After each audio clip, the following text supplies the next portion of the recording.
You want to do it or no? Your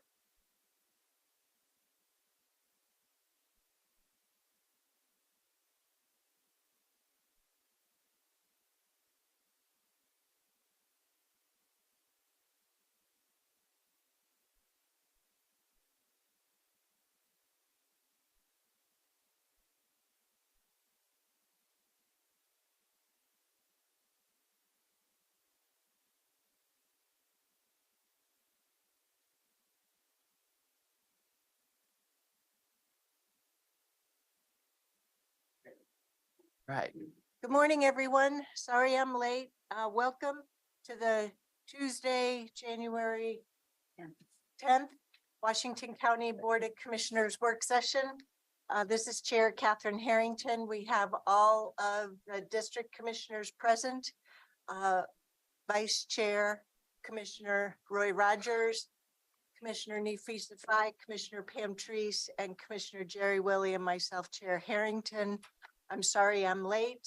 I had to pull off the road to take a call from the governor, and I'll have more to say on that in the afternoon. Oh, 2 minutes, call from the governor. You're 2 minutes late, call from the governor. You got to come up with a better excuse. Sorry. President Biden doesn't have me on speed dial. Or just the UN Secretary of General. So, He's looking for more of those classified documents. luckily, I don't have any of those in my possession. I don't even have a security clearance, which I'm very pleased about. All righty then. So we have another exciting day. Ms. Taniguchi Dennis, you're sitting in a different place, so I assume something needs to happen. No, it's just my bad knee. So when I exit, because we don't have anything on the agenda, I don't want to trip. Oh, Yeah. oh, okay. But this would be a better spot. Yeah. Sorry, I was Sorry. interpreting something there. No. My apologies.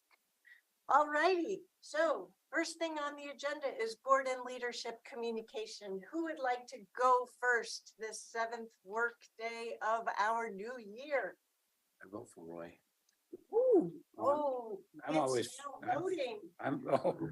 I'm fast, yeah. The only thing this week, meeting with Rodney, I think probably all of you have. Pardon me.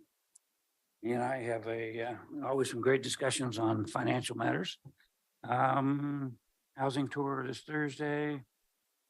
What else have we got? Friday morning, got the, I don't know where my voice is, workforce development quarterly meeting. That'll take a bit of time, and that's it. Related to that, I'm hoping you could help answer a question for me. I'm sure I wasn't the only one invited to a PBA State of the Workforce event coming up that will be talking about Work Systems, Inc. and the Clackamas County Employment Board per the presentation. And did everybody get that? I'm trying to That's the remember. 20. You know as much as I know. I was just, The announcement's all I've seen. okay. So we're all, Jerry Jeff so, might know. well, I was just wondering, is that something that you will be going to, or could you make a recommendation to us as to whether or not we need to attend that or not? Because we're doing a lot of good work anyway, but I can't on the spot, but I can certainly get. yes, if you could take Yeah. the question. Sorry, I'm Yeah. not being very Yeah. clear here. No, am that's I? all right. I don't know anything about it really. Okay. Okay, thank you so much. I would appreciate that assistance, that guidance myself. I can follow the email. I don't know. I got 2 emails invites to that. One was just a regular invite, and then the other one was an email from Andrew. And but it wasn't specifically to me. It just kind of said hello. So I thought it went to everybody, but he was encouraging us, of course, to attend that. And I am, that's on the 25th. I'll have to move my one-on-one with you, Chair, and with Nefisa, but I will probably attend that meeting.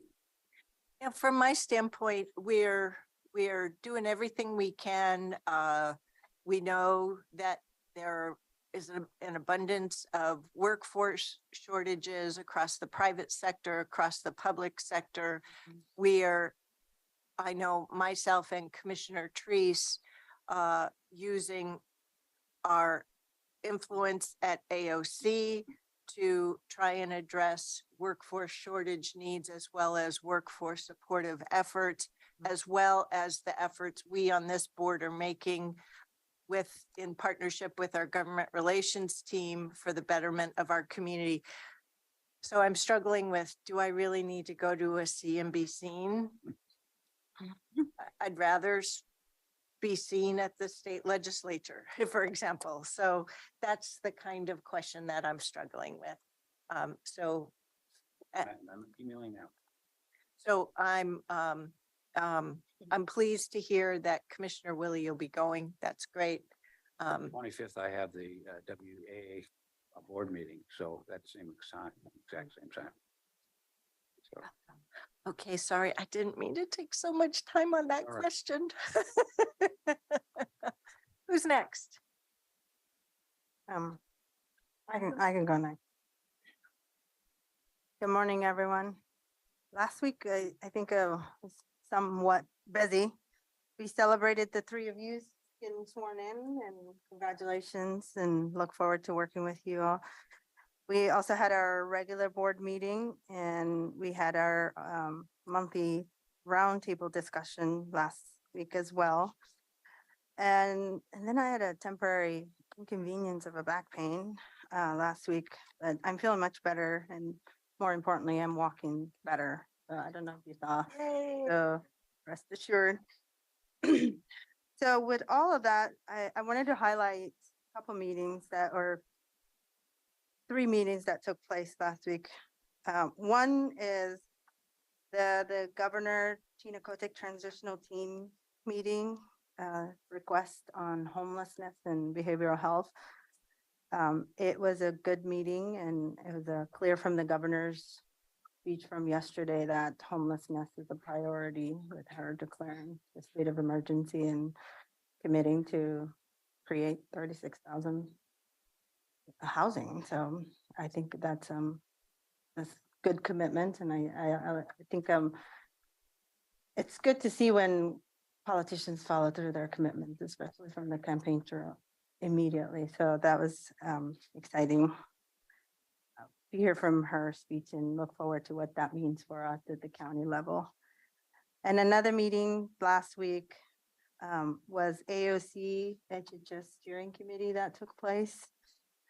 The committee, the agenda was pretty light for that committee last week in terms of direct impact for us. But one of the things that for Washington County, but one of the things that was an action item that was on the discussion was the legislative action piece, where the committee had to vote on. There are a lot of legislative concepts that were being proposed. And there's a lot of legislative concept from Washington County, as you know. And on the agenda, there was, it seemed pretty straightforward. I think you all, Pam, I got your email and we talked on the phone. That wasn't the conversation, but the only group, Commissioner Bethel raised a concern for Marion County at that committee, but she said she wasn't against the legislative concept, specifically Washington County legislative concepts that were on the agenda for the AOC HHS steering committee. And I thought they were legitimate. I think there were legitimate concerns. One of that could be addressed through meetings and having discussions. So there was not an against vote, but she thought that there was a lot of work that needs to be done first. And one of the misconceptions was legislative concept for 1956. She was understanding, or Marion County was understanding that to be a tax, and that was certainly a no-go for them. But I think why that bill was pulled from the agenda will be coming back to that committee. And the Ledge Committee. Yeah, so I'll work with our legislative council, our government relations secure and to try to connect with some of those commissioners who have concerns, to try to curb some of those concerns that they have and see if we can answer more questions. I think it probably could be address direct one-on-one question and answer. The other meeting that I had as our board liaison last week was, or this week actually, yesterday, was WCCC. Quite a few changes. WCCC has a new chair now, and the chair is Mayor Bubenik is the new chair for WCCC. We also have a new vice chair this year. And that new vice chair is Jamie Vender, mayor of King City. And then the committee spent a lot of time also discussing who their R1 Act, the Regional One Act, going to be. And it was a robust discussion in the voting system. And the group decided that high time we give new mayors who just joined, who were elected, to the opportunity to represent Washington County at those states, at these spaces. So the two representatives from WCCC on R1 Act are Mayor Wenzel from Forest Grove. And she'll be taking the short term. So there's a short term and long term seats for WCCC on that. So she'll be taking the short term. And then the group has to come back in a year later and then decide to vote again in 6 months, actually. And then Mayor Loop from Tiger, who's newly elected as well, will be representing WCCC and Tiger on that committee. One of the agenda item for WCCC was the high capacity transit was a big item that we discussed.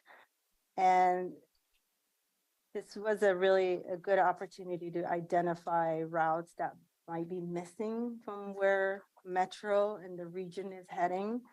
And what most important, like agreement on priority tiers, because there were multiple tiers that were being recommended.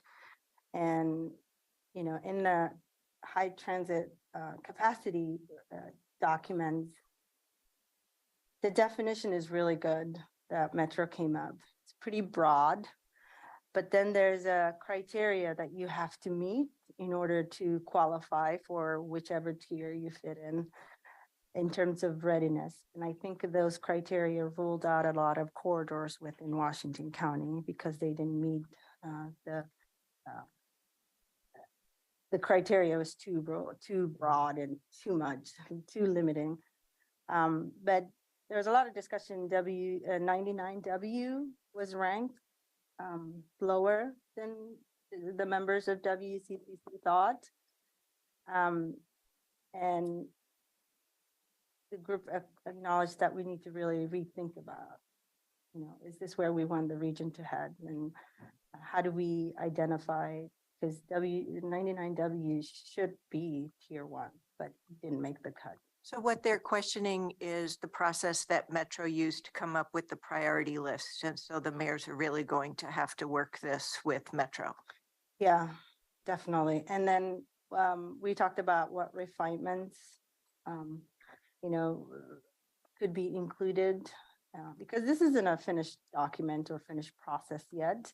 So I really appreciated the Metro coming and saying what else they're missing and then entertaining the idea to connect with.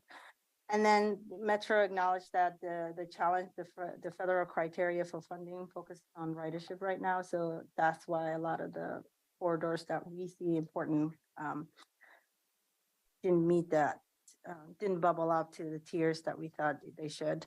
And then we also had our legislative government relations, Erin Doyle, come and do a really quick presentation. She did a great job. And one of the things that came out, Chair Harrington, is that in connection to the the governor transition team request to meet with Washington County leaders last week around you know, how do we work together? One of the things that Mayor Callaway called out was this idea of, is there anything listed for Washington County legislative agenda around forced annexation? Because I think he was requesting, so, No, nor have we discussed any annexation as a board. right. As you know, Mhm. I hope you informed him of that. We did, Aaron and I both spoke to that ourselves and said that this is a longer conversation, that there's nothing on our agendas and nothing that we've had this kind of discussion. So I think that was just a concern that, hey, we're cities and you need to engage us if you're gonna ask the state to force annexations. So criticizing us before we've actually done anything So. is the long and short of it. Or facilitating I'm the sorry. opportunity. Oh, let me finish, or facilitating the opportunity to have a conversation with us too. So Mayor More. Callaway has had the opportunity for 4 years to bring forward ideas to the monthly chair mayors. He doesn't, but he does bring it up at WCCC for you to represent his ideas to us. That's what I'm pushing back on. I hear you. As your liaison on these committees, my job is to bring back those conversations and to also curb anxieties people have if our board hasn't entertained that policy discussions, to let them know this isn't happening, and then to also engage. I think, so. Pick your battles, pick your forums is my feedback to you. Okay. And with that, I turn it to the next person. And I think she's looking at me. I don't know. I think this conversation took a No, weird yeah. turn, so I turn it to you. So I had several meetings last week, and I will kind of try to hit the high notes on both of the meetings, because I'd like to say a little bit more about AOC. The first meeting was with Washington County Kids, and the chair and I met with Katie Riley and Susan Bender Phelps. They're looking for what they would like to see as an advisory committee around after-school care. And the chair and I represented the fact that that's going to be a very difficult thing to do. They later in the conversation suggested that they might be able to find grant money to fund that work. We suggested that they come with a proposal back to us that we would then share with the chair, with the CAO. So that's And the the long board, and the short yep. of that meeting.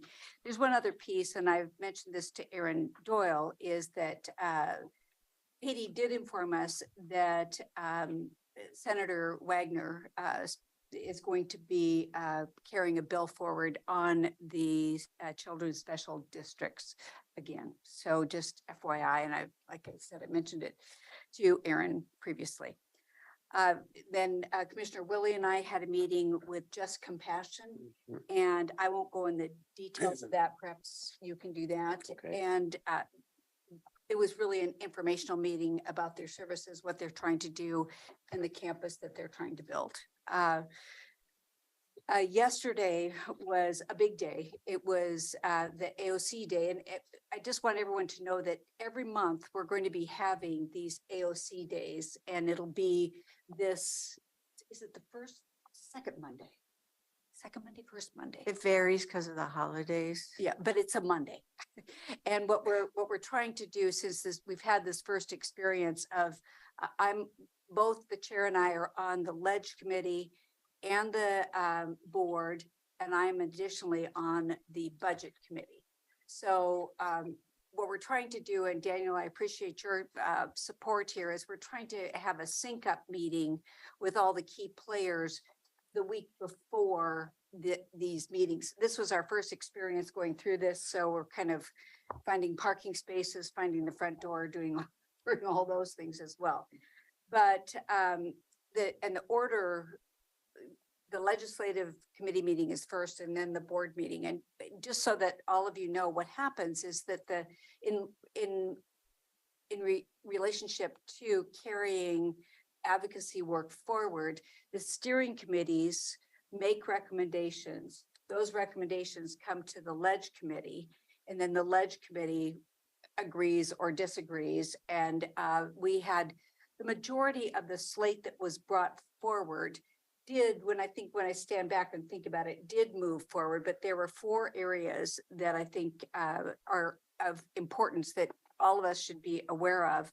There were 2 pieces that came out of the HHS committee. It was LC 1956, which Commissioner Fye mentioned, and LC 2010. The 2010 is the request to OHA, to the legislature to support OHA to make $58 million available for the counties to apply for in grants to alleviate some of the difficulty in getting healthcare workers in, and $30 million to address a healthy eating program for elementary school.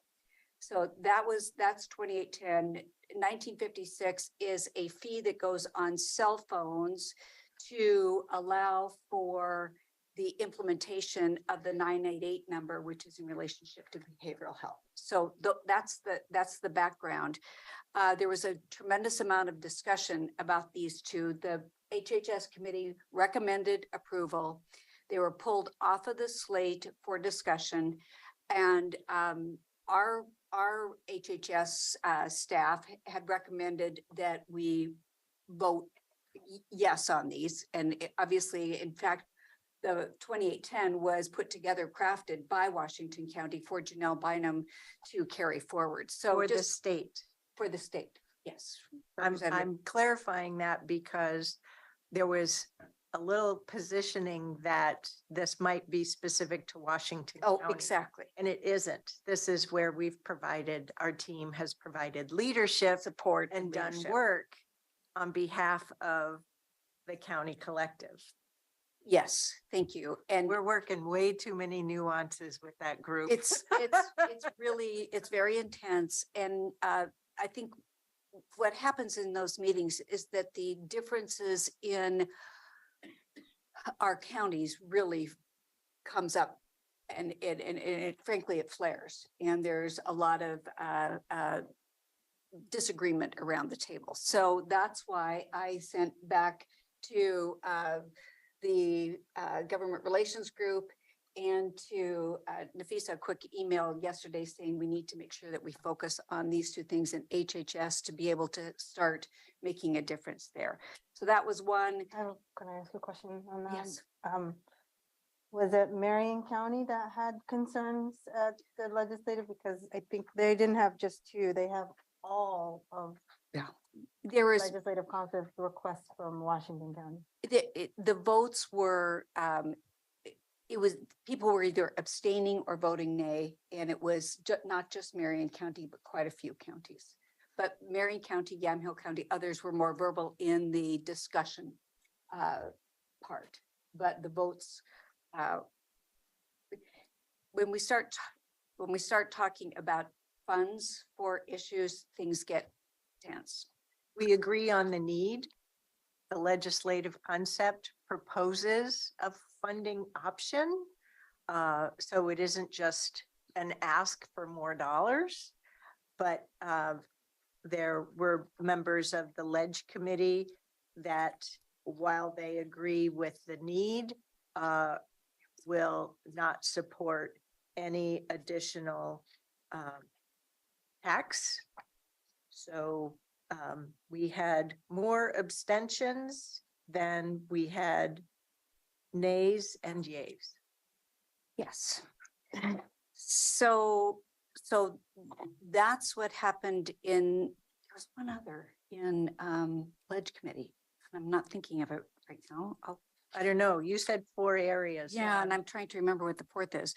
In the Board of Directors. What was the 3rd? Well, I'll get there. The 3rd in the Board of Directors meeting, we were looking at the surface transportation block grant that ODOT has proposed, and it's not, first of all, let me take a step back and say that our transportation folks sent us through government relations information that this is to be supported. And because we want to make sure that we continue to keep ODOT talking about this, there was some disgruntlement around the fact that ODOT has been slow in responding and other counties didn't like the amount that was proposed. But, and this, by the way, was approved by the Transportation Committee that Jerry attended. So this is another situation where there was a lot of disagreement around the table. We finally got to a point where we sent this back to the committee for more work, more review, more talk with ODOT without just saying, we reject you and we don't, and we're angry. And that was the message that several wanted to send back. The reason that we want to do that is that we don't want ODOT to move away from the table and say, fine, you get nothing. So that's where So that's not the end of the story. Sorry to interrupt. No, go right ahead. But before you move on to another thing. So one of the reasons why I was late getting to my 5:30 meeting was because after the meeting convened, I was pulled aside on two different topics from the afternoon. And the first one was the STBG, as Commissioner Treese was covering. So part of the material that was distributed talks about Oasis and the survey done there. And Washington County's, I don't know if it's the title of traffic commission or transportation engineer or traffic engineer, participated in that survey and said, no, we don't want this.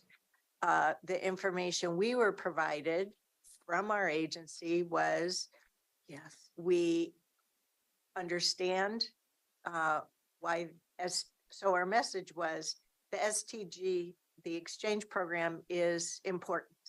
Okay.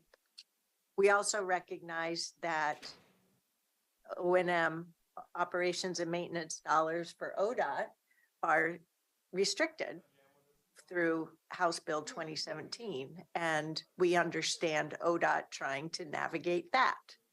Therefore, we were given clear message from this agency to support this topic, just as the Transportation Committee did. And so I was approached after the meeting as to why we were sending two different messages for Washington County. So I had what left it the room. was a staff member, not government relations, so not connected to the political arm, answering a survey and that being used against us. So we have some work to do in-house. Yes. And the fourth one, by the way, thank you for giving me just a moment to read my notes here, was the consideration of adding the district attorneys and the deputy district attorneys to the PERS contribution. Which was a public safety committee item. Yes. And Which, let me cover this, please. okay. Because I attended the public safety steering committee meeting and then things got a little funnier factually at the ledge committee meeting. So in the public safety steering committee meeting, the Oregon District Attorneys Association made their presentation for the number of what does POP stand for? Policy option packages that they would be submitting. They are an organized bunch. They do I'm opining, they know how to lobby for themselves. One of the policy, we supported all but one of the items. One of the items, POP 103, we pulled off the agenda after discussion and said we need to do some more information gathering. The reason that I chose to support pulling that is because just like at the June Ledge conference, several members are interpreting that their numbers in their district attorney's office are very simple. So the idea of having the state increase the salary for a district attorney and possibly a deputy, or in their case, it's a deputy district attorney. In our case, it's 45. Okay.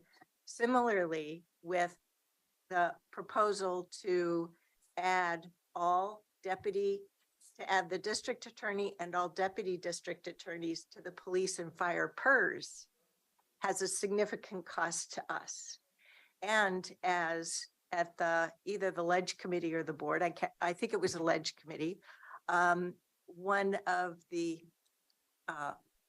if I remember who it was, one of the principals, who's anyway, vice chair and all, former sheriff deputy, said, well, we've never had a district attorney retire, implying that it would only cost them if a district attorney retired. Totally missing the point that we pay the PERS contributions, and the PERS contributions for police and fire are significantly more than regular PERS. And I, for one, want more time to do investigation, because I don't know if the PERS reform factors of 2020 apply to police and fire, right? So cost escalation is huge for us. So we have a handful of AOC, ledge committee and board members who believe if you don't provide massive financial incentives for sheriffs and district attorney employees, that you're not supporting public safety, which is a false narrative. So we're not taking the bait. We are going to continue to get our data together and continue to navigate that. This, once again, may be us, Washington County, go our own way separate from AOC. I would say that it was a much more balanced discussion, actually. There are people on both sides of the awareness level there. And so it did get tabled for further discussion. So I just want to end with that. But the others were not quite as balanced, but nothing was real balanced. What I'm significantly disappointed in is that we've had to be on the lookout, because it was mistakenly, our direction from the Public Safety Steering Committee was mistakenly misrepresented as deferring to the Governance and Revenue Committee, which was not the case. And in addition, there is more work needed to talk about common facts. And, you know, it's really tiring to still be in the same place 3 and 4 years later. And that's all. It's a mentally exhausting day. And the last thing I want to mention, and I believe that the chair is going to talk about this more later in either her report or later today, is that we did talk about the budget. And as a result of talking about the budget, we talked about the dues. And Chair, you're going to be talking a little bit about our invoice and a proposal. Is that correct? I do plan to do that. Yes. Okay. Yeah. So that was yesterday until last night. And then we had the acre meeting. Hang on. There's just to finish up that. everything AOC. I made sure the June proposal of state unfunded mandate of minimum salary for deputy DAs was not reintroduced at the Public Safety Steering Committee. Okay, we already took care of that. So yesterday, so every other month, the ledge committee and the steering committees that meet Monday morning will be doing so face-to-face at the new AOC building. The open house is now set for the March AOC day. That's what I'm just trying to double check here. The date of that. Anyway, I messed up my papers. It's listed in the, either on my calendar or on the, Board of Directors. It's the Uh, 13th, thank Monday, the you. 13th. From 4 to 7. It's, so in addition to ensuring you know about that invitation, please also know that there is plenty of room in that building. So I encourage you to go face to face, as I think you did yesterday morning. But state legislators are asking if they can use the building. And I think we need to be careful, and this includes our government relation team. We should get first dibs on any open conference rooms or anything else for you to work there. And the state can go take care of the state legislators and their problems with the Capitol building being remodeled. So don't hesitate to get your needs met for the AOC building. So, and on the budget committee, there was a proposal from, this is the second reason why I was late yesterday after that meeting. So the treasurer made a proposal that budget committee is now going to meet quarterly starting this month in January. They're also going to meet face to face in March and June. And he was proposing that they do so at 7 in the morning. Now, anybody that proposes a 7 a.m. meeting gets a laugh out of me. So. But then 7 a.m. in Salem. and he's from Lakeview and talked about leaving at 2 o'clock in the morning to get to these meetings. Well, So he not my took problem. my laughter of reaction to a 7 a.m. meeting as laughing at him, which was a far cry. But let it be known that if you propose a 7 a.m. meeting, you're just gonna get a laugh out of me because there's no way I'm doing 7 a.m. meetings. So he and I talked afterwards. And is it Yes. in Salem? They have hotels for Yes. that reason. Yeah, so I'm not going to be using Washington County's taxpayer commissioner travel money to go. You get a hotel on a Sunday night in Salem for a 7 a.m. meeting. So he is just wondering how to go about it. So, I'll continue. yes, thank you. We had the Acre meeting last night. It was very well planned and well organized.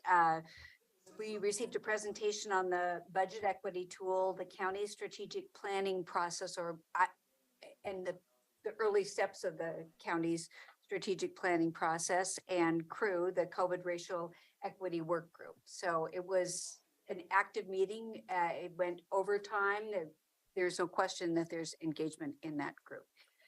This week I have a meeting with Rodney Rhodes and a Central Cultural Board meeting, impact coordinating meeting. I'm going on the tour of the Affordable Housing Project in Tigard, and I have the Policy Advisory Board meeting on Thursday night. I also want to just give a reminder that today's the last day to get Mr. Carr's review in, so please do. Thank you. Thank you. Commissioner Willie. I got to do Tom's evaluation twice because the computer ate the first. Oh. That was probably the better one. Well, the second one gave it more thought.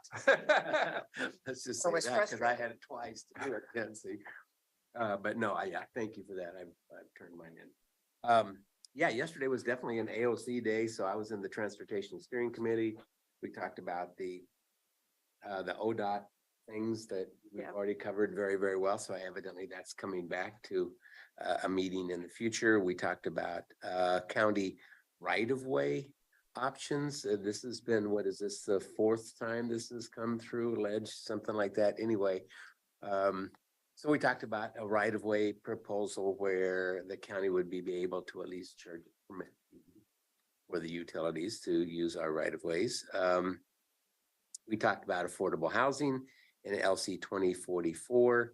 Again, this is where they want to propose hiring 450 permitting staff to enhance to accelerate the permitting process. And I think everybody, we agreed to move this ahead, although over like a 3-year period of time, it's like $50 million. So it's probably not going to go very far. And then childcare, we got a great presentation on childcare. That's LC 1661. The woman did a really nice job of outlining that. That is not a legislative activity. I don't think that's going to come out of that. That's going to be a study, isn't it? That one moved forward, I believe. I don't think it was on the slate. It was added. Oh, Yeah, and okay. it moved forward. Yeah. And there's a whole advocacy group moving it forward for childcare Oregon or something like that. Yeah. That I saw. So I talked to the presenter on the way walking to the parking lot. And by the way, I drove around the block 4 times before I found the front of the building and then couldn't find a parking spot. So I parked in illegally across the street only to find out all I needed was a permit. And I got Yeah, they buried the information on sending an email for the permit in the calendar event. yeah. Yeah, so they made us all aware of that. Megan will now make sure that Pam and I have parking permits when we do that. but- Oh, smart. Daniel, can you help me with that? Thanks. I've already talked to Megan about it. Yeah, it was very frustrating and it was raining hard and it was blowing wind. And so you're thinking, I'm gonna have to walk 2 blocks to get, and then That's what the I parking meter I pulled up to didn't work. So I had to change parking spots. Anyway, would have we said. digress. An interesting day in Salem. Pam talked about the Just Compassion meeting. That's a very interesting project that they've trying to raise funding on.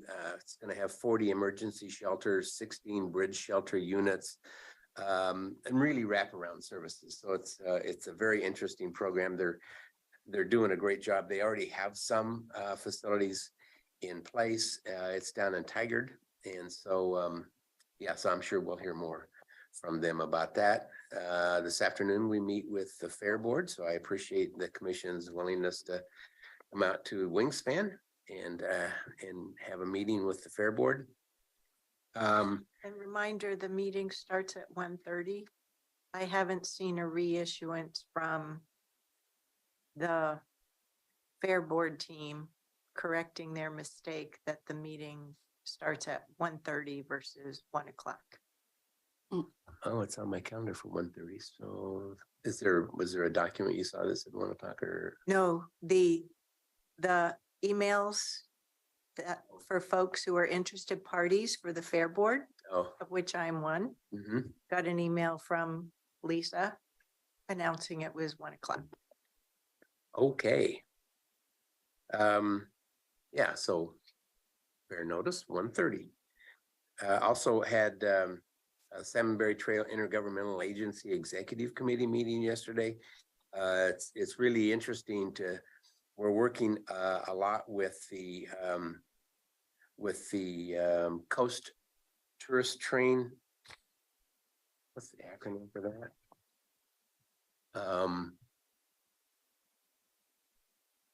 I'm sorry, I'll tell you in a second. It's right here. But anyway, it's a coast train, yeah.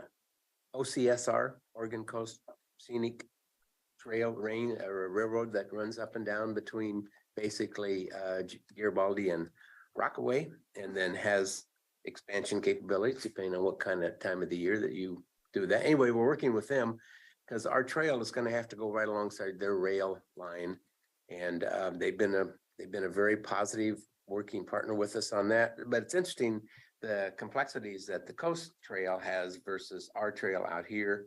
So we're looking at Manning to Stub Stewart is going to be our first leg of that we're trying to get funding and permitting and all of those kinds of things. So hopefully all we need is like $10 million.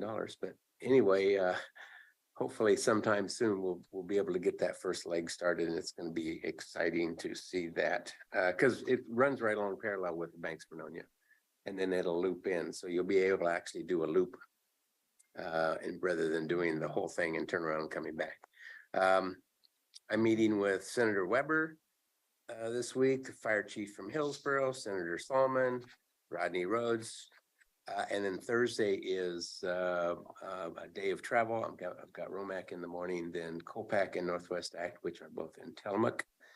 And then, and of course, Friday, we're doing the HHS director interviews. So there. That was enough, wasn't it? Yes. Thanks a lot. That's a lot. You know that Senator Solomon is reintroducing her, Land bill. yes. Mhm. Okay. I don't know the specifics of what this one looks like, but I did know. Yeah, I don't know if it's different than what she's introduced in the House over the years. Okay. So we'll see. There was also a mention, well, no, I won't. There was some information from staff. I don't know what happened with it, so.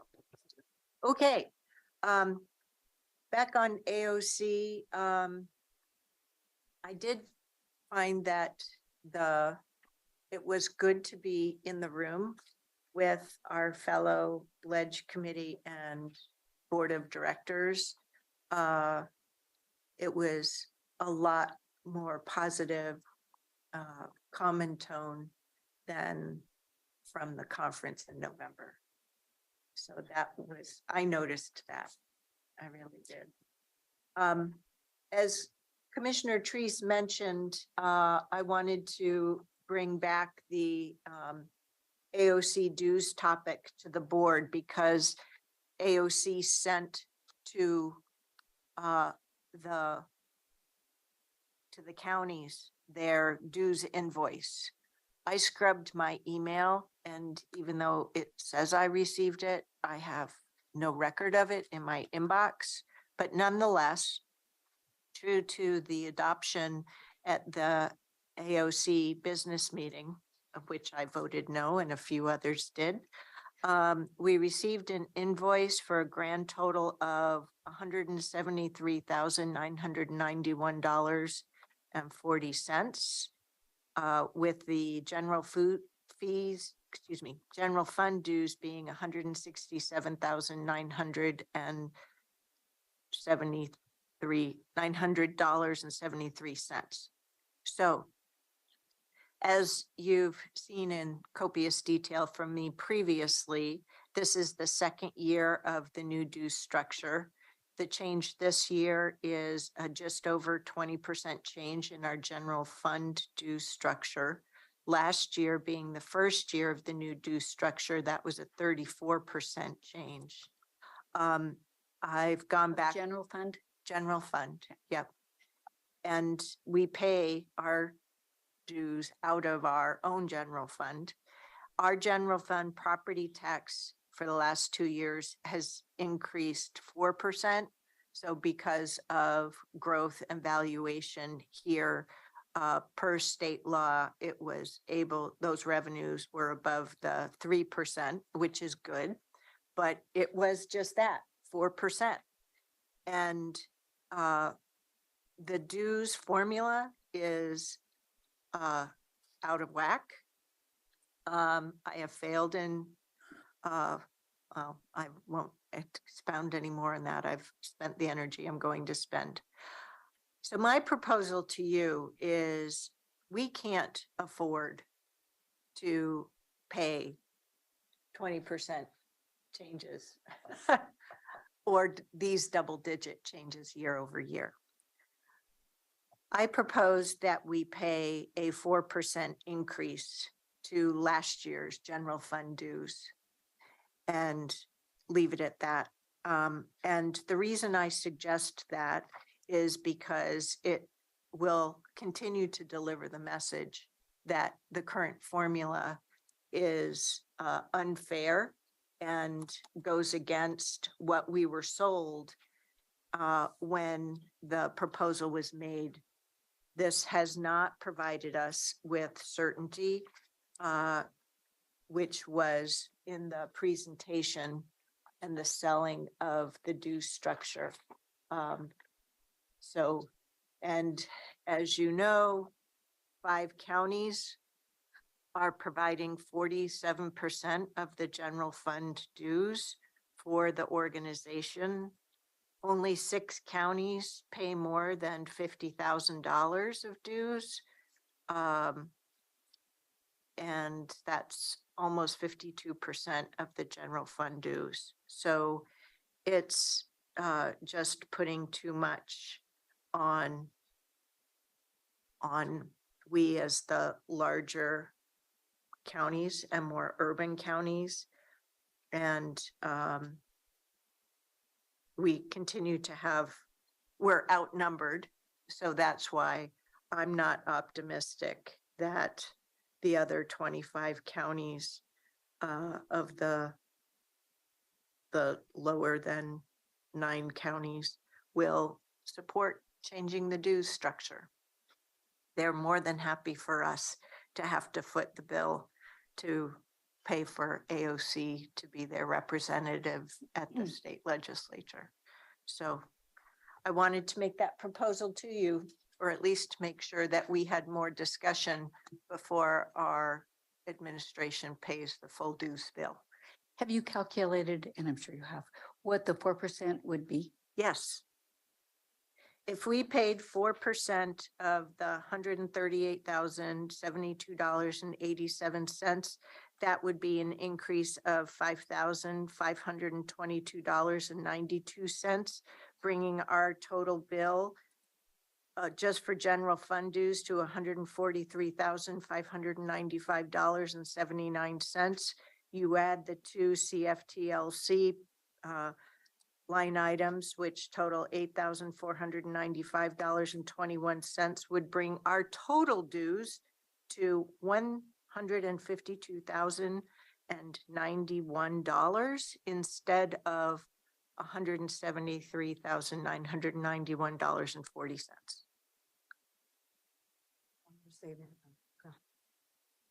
And I just want to point out that I know you had a discussion at the meeting with. Yeah, so thank you. Thank you. Commissioner Treese, Chair Vega Peterson, and I were having a brief conversation on this.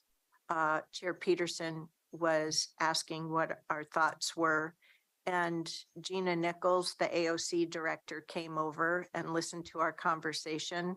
And so she had the opportunity to hear that I was bringing a proposal to the board, though I didn't represent the proposal. I did discuss the fact that I was going to be bringing this proposal to you at the Tri-County Chairs meeting at 5:30 with Chair Tootie Smith and Chair Jessica Vega Peterson.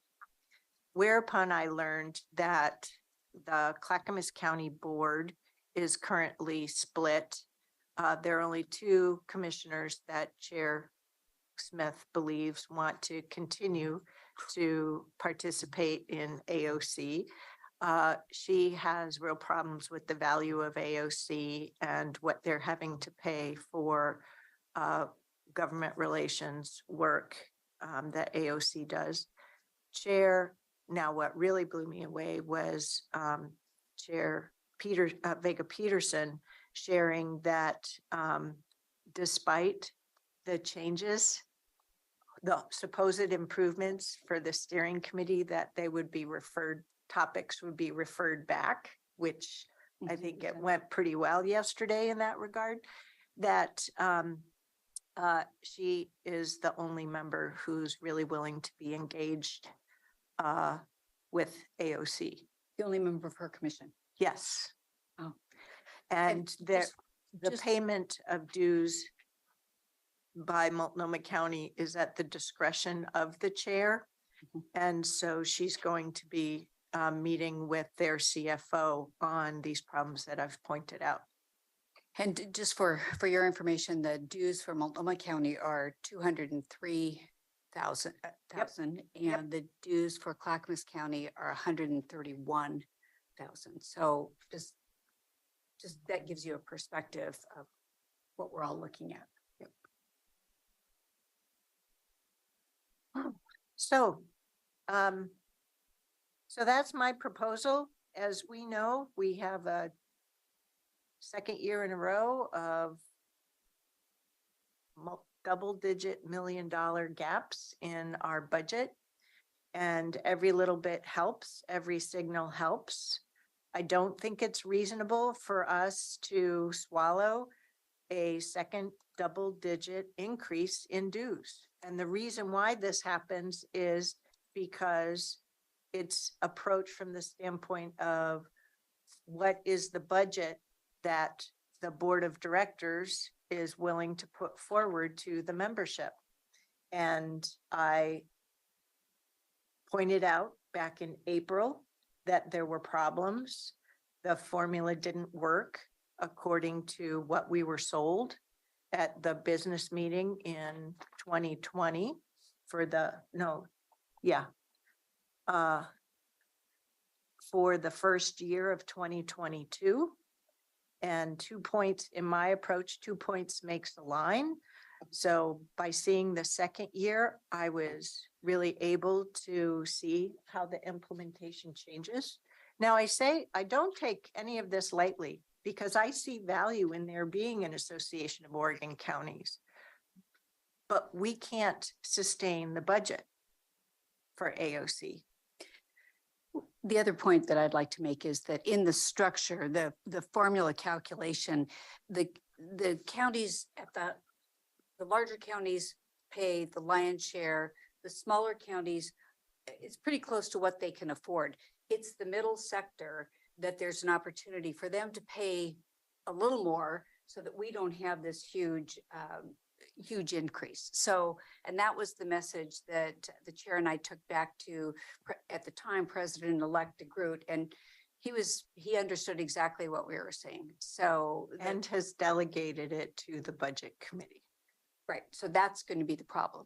So we'll see what happens. Yep.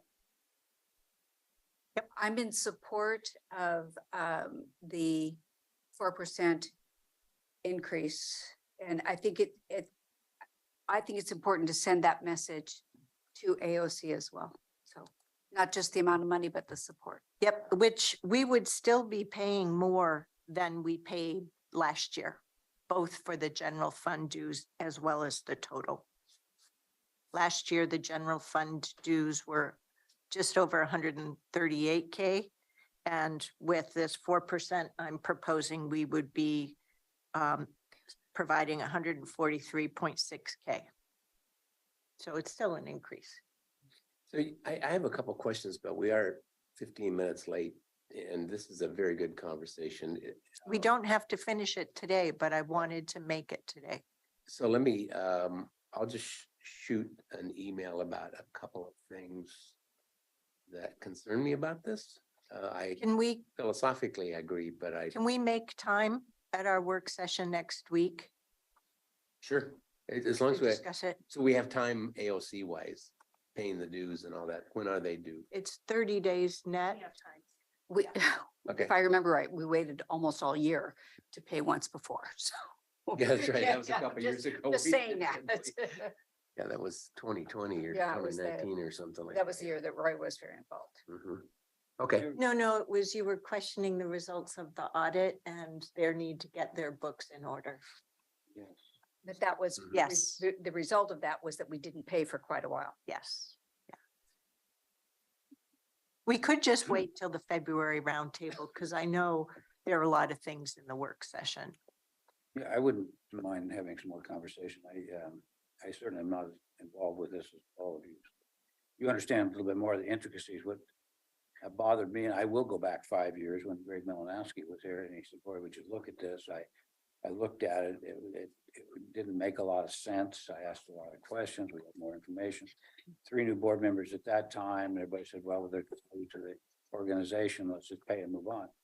The only thing that I think might have some systemic bearing on this issue is the same things that I had last time, is that I don't like just paying 4%. I either pay the bill, you don't, or you keep it at last year's and say that's what we're willing to pay. But I'd really like to see what that value proposition is. I mean, that's the whole nut. I mean, it's kind of like putting a Band-Aid on a big wound, and it just seems we ought to say, what are we buying? It doesn't make a lot of sense to me how it's done. And 5 years ago, I looked at those financials, I looked at what they were doing. The claims that were being made were not factual, they weren't accurate, and I called that out. I'm sure it's changed in 5 years, I don't know. But I appreciate the two of you, I'm pointing at the two of you because I think you're two of you looking at it again. But I've never been one to quibble. If that's the fee, do we pay the fee, or we say we're not paying the fee? And questioning the value. And I'd much rather go to question the value. I've tried that. And Try this- let's try 25 this. counties are comfortable saying, well, we see the value of it, so you need Try to this carry board. this. Right. Yeah, as a board. We can't just send you into the battle. We gotta have as a board. I understand. Yes. Okay, Next week. If you need me to resend the prior worksheets, I will. I'd like to propose that it be postponed to the next roundtable. That'll give us a little bit more time to understand too what Clackamas and Multnomah County's situation is. Oh. So I just, We not that, also not that could, that's the only criteria, but it's just one more piece of information. we could also pay the CFTLC portion of it now and hold the dues portion of it. I don't want to hold CFTLC hostage. I'm okay with that. I'm seeing at least 3 of us that are comfortable with that. Yeah. 5. So So we'll pay the CFTO Yeah. fee portion, and then for your board's roundtable discussion, staff will also provide budget, what we have budgeted for AOC. The invoice would actually, as submitted to the county from AOC, would actually require a budget supplemental because it's over what we budgeted. Can you remind us how much is it again, Chair Andre? I think you said. go back to the email that I sent you on November 14th. 174,000. Thank you. Yeah.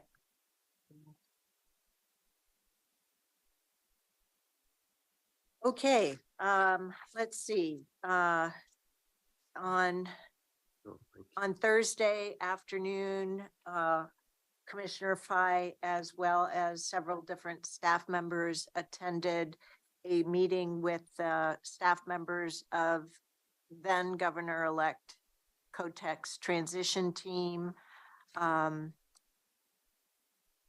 Then because of, it was a good meeting from the standpoint of, one, they wanted to engage and gather more information.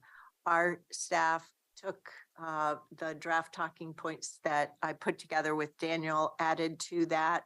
Because there were so many people in the meeting, I volunteered to send the Washington County feedback information to them. Couldn't get it in the chat, so I emailed it, and I emailed it to all of you.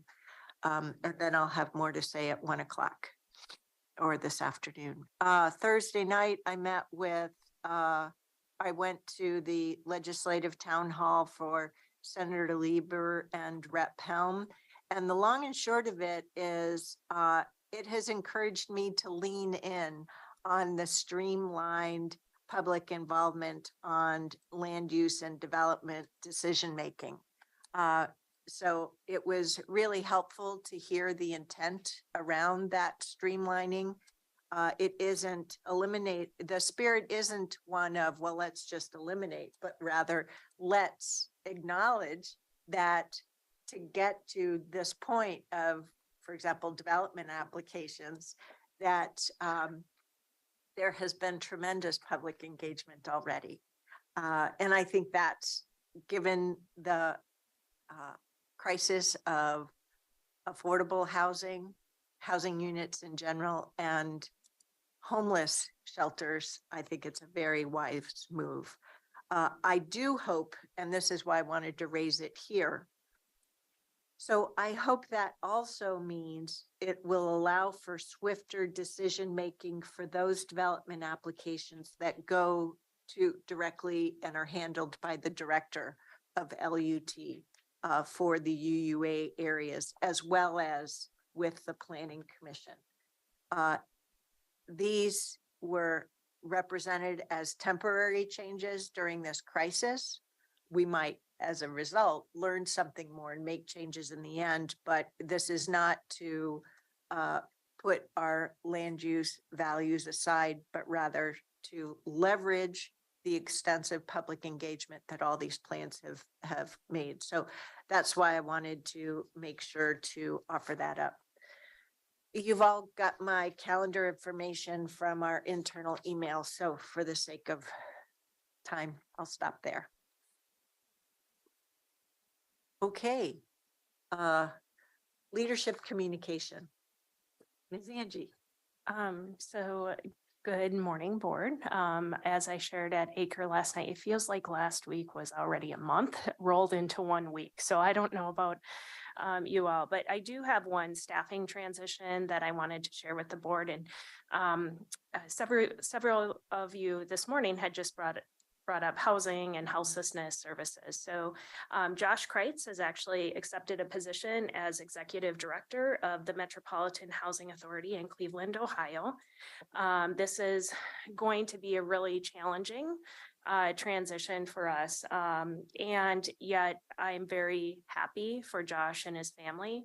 His mother lives in Ohio. And so this allows him to help support her in her life cycle needs, which I think just lifts up who Josh is as an individual and a human in his caring for people. And we've seen that through the housing work and support for houselessness services. So what does that mean for Washington County and how are we going to move forward? Fortunately, we do have a recruiter on board because we were going to be hiring a second assistant director due to the workload, as your board is aware, and just management needs and growth in the housing department. So instead of one, we will be hiring two. As part of Josh's transition, he has agreed to help on a limited duration, some hours just during this transition. We know that there's significant work. As the chair had alluded to earlier, it's also the governor-elect's a priority. So we will be looking also at what are the temporary or interim support needs to support the strategic work of the department moving forward and in turn delivering community services and supporting our staff in the department. So more to come as we work through this unexpected, but once again, I just really appreciate Josh's leadership while he was here. He's really helped move forward in partnership with Comey, the housing department, and I know Ohio will benefit from his leadership and skills. I'm sorry, did you give a date of his departure? February, early February. I can't recall. I don't have the exact date. 30 days out or so. Mhm. Okay.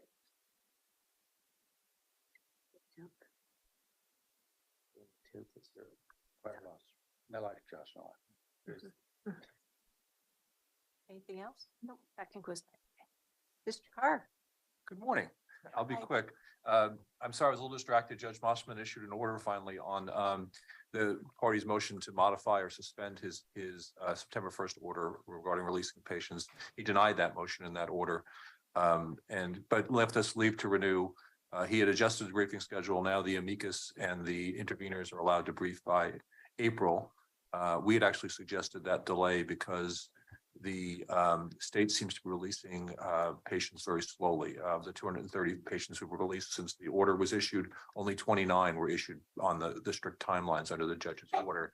And there are another 90 or so who are still in the hospital. So we expect to see more of the patients released. We've seen about 10, I think, or 12 in Washington County. So we're seeing a significant number of them.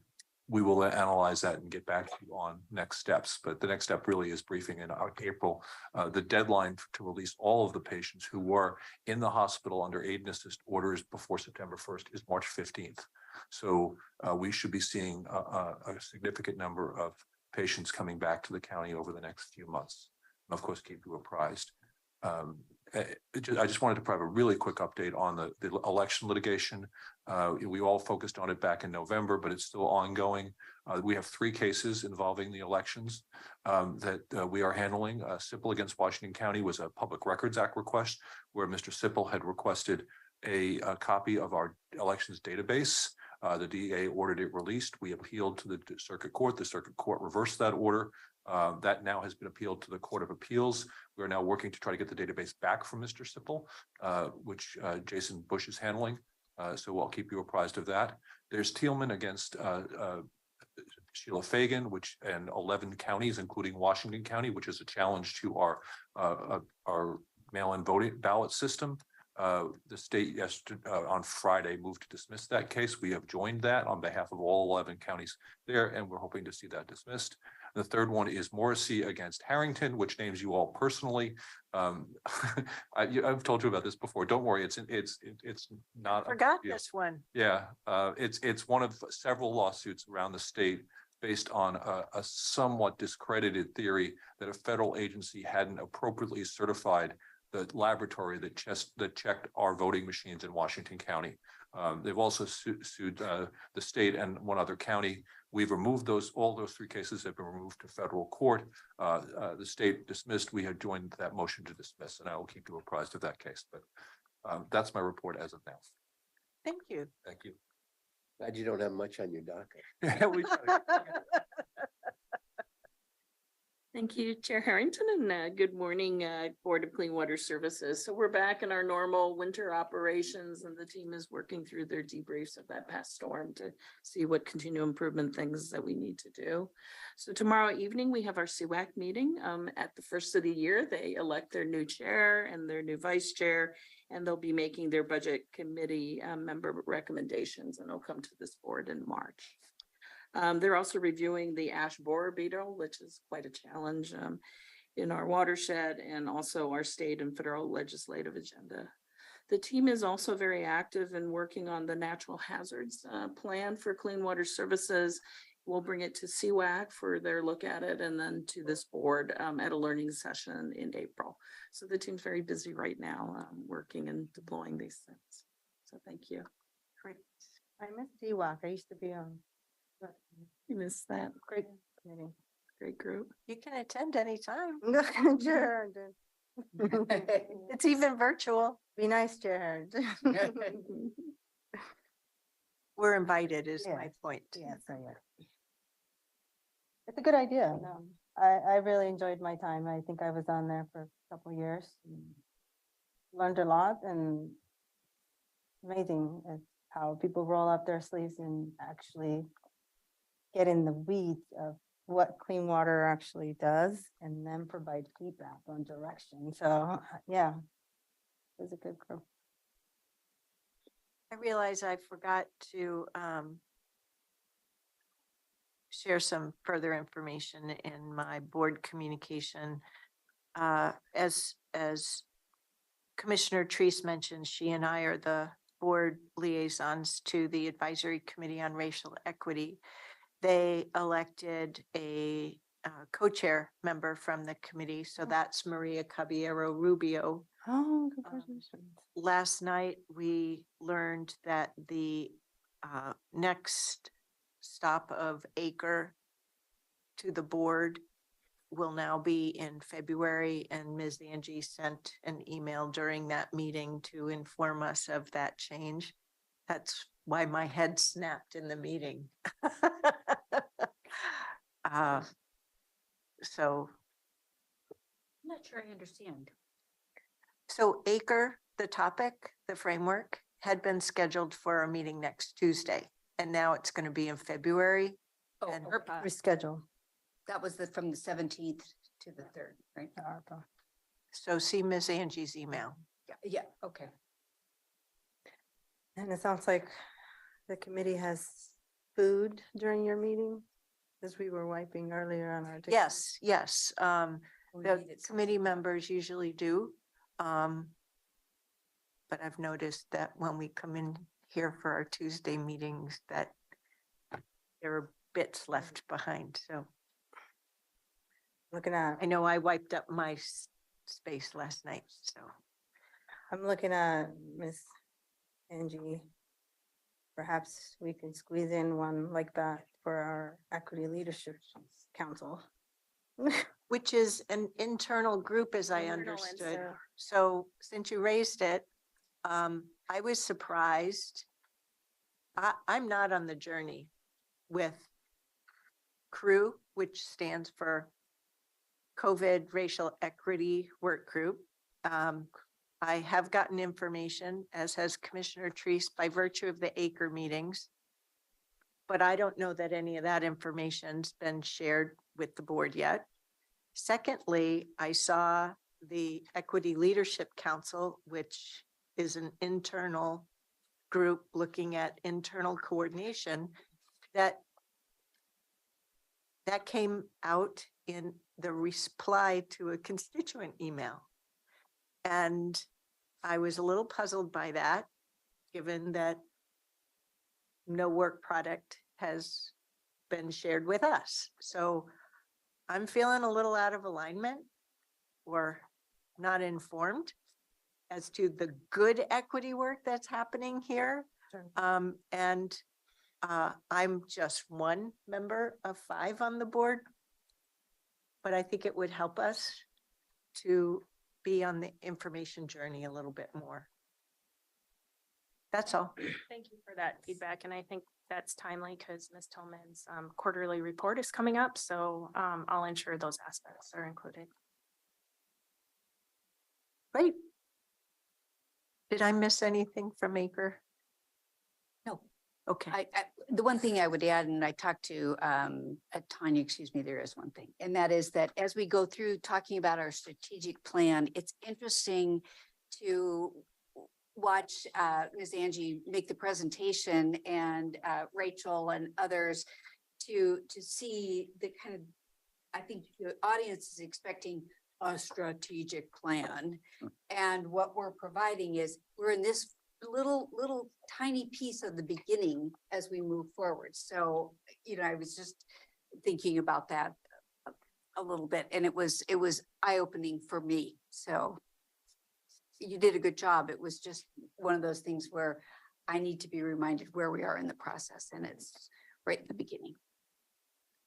Thank you for that feedback. After I debriefed with staff after the ACRE meeting, I think what's important in any staff presentation to ACRE is taking time to set the context of where the county is at. So for example, there's significant interest in procurement. So I think laying the foundation of where the county is at and where the board has given direction to move to and seeking input from there. I do want, and as under the board's direction, to be moving forward into a direction, and we have to work with current context of where we are today and build from there.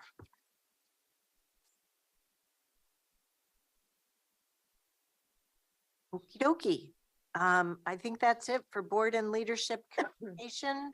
Thank you for your patience. Our next topic is topic number 2, EMS system redesign and 911 emergency transportation rate update.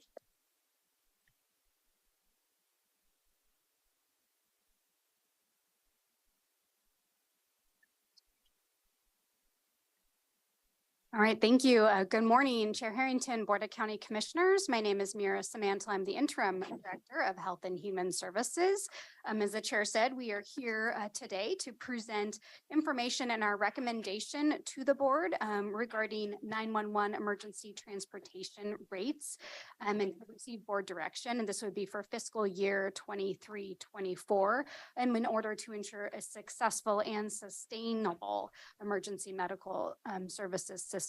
So with me today, I have Adrian Donner, who's our Public Health Program Supervisor for EMS. I also want to note that we have a subject matter expert in the audience. We have Tim Case, who is our EMS Program Coordinator under Public Health. So he'll be available to help support any questions at the end. So with that, I will go ahead and turn it over to Adrian to start the presentation. Thank you, and thanks for having me.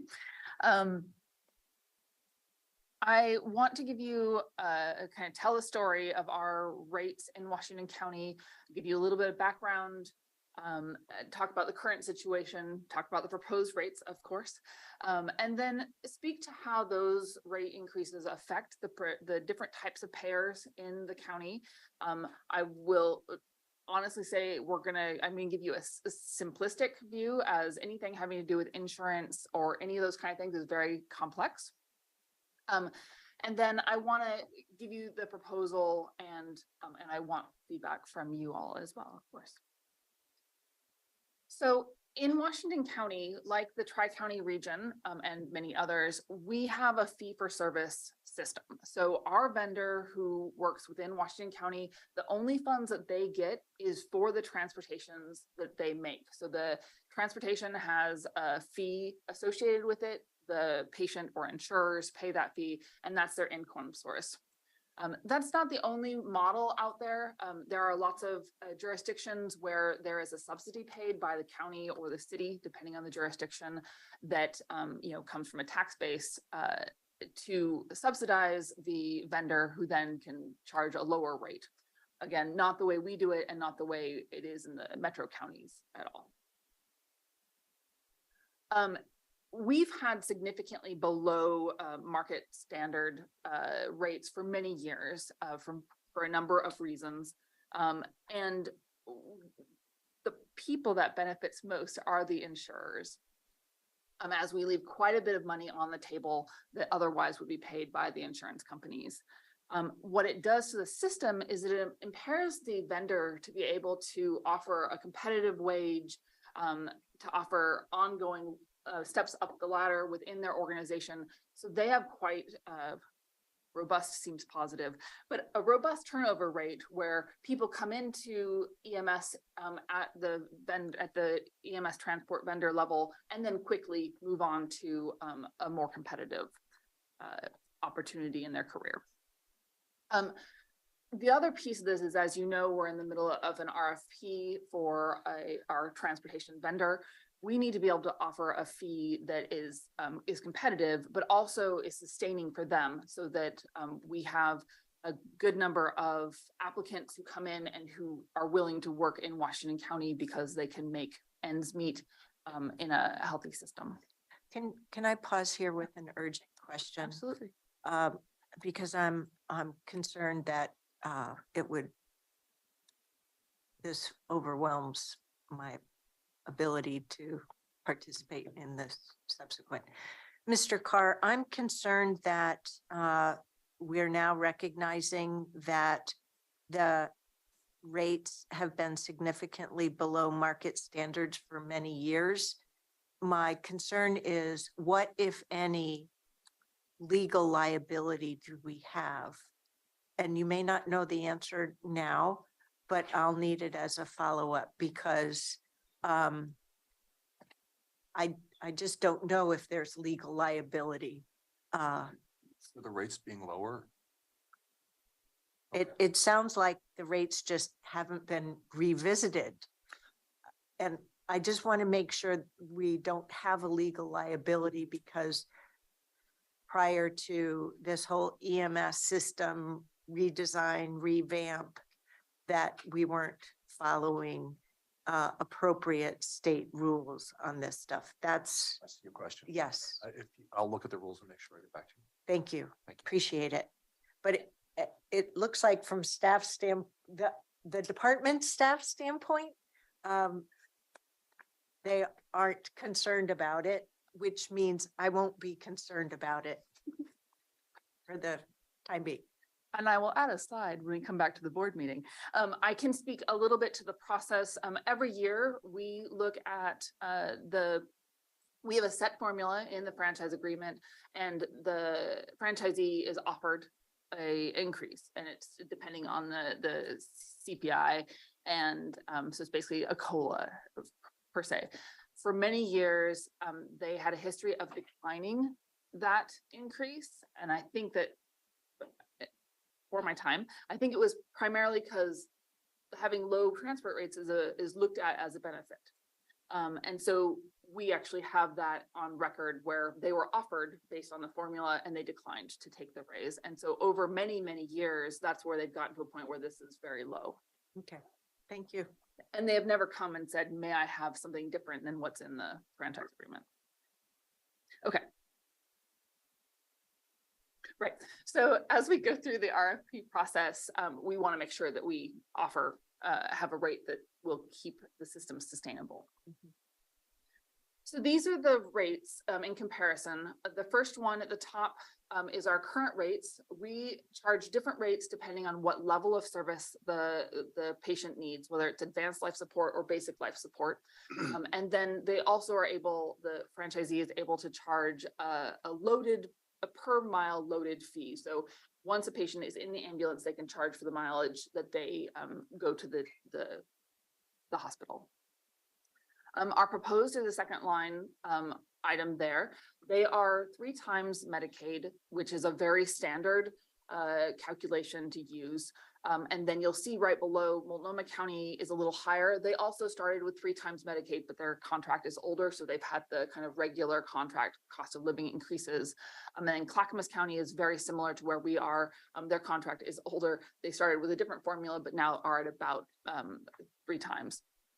The other notable difference is that in both Clackamas and Multnomah counties, they charge a single rate. It doesn't matter what the patient is transported as, but they charge one rate, where we're proposing to maintain a different rate for the basic life support versus advanced life support.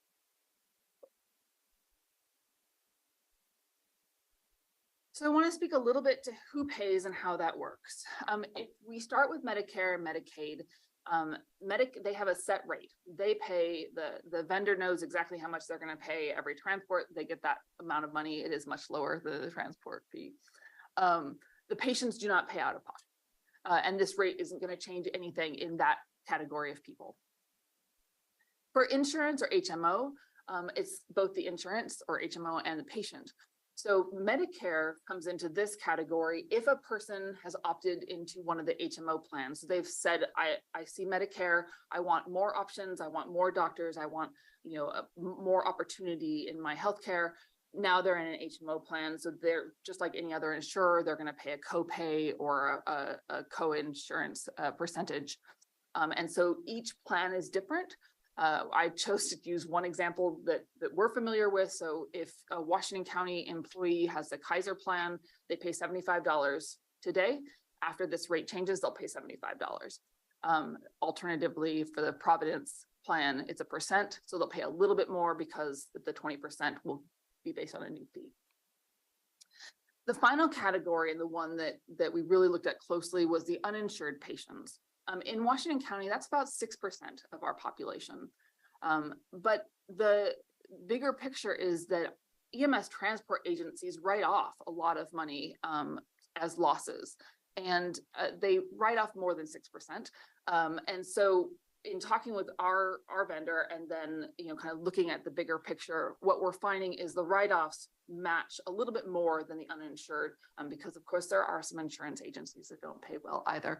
And so that's one of the things to consider. Of course, an uninsured patient will be billed, but there are avenues for them to do payment plans, and there are oftentimes it's written off as a loss. So you've seen this infographic before because it's where we're trying to go with all the governance documents that you've had the privilege of reviewing and working with us on, and now with making it financially sustainable as well.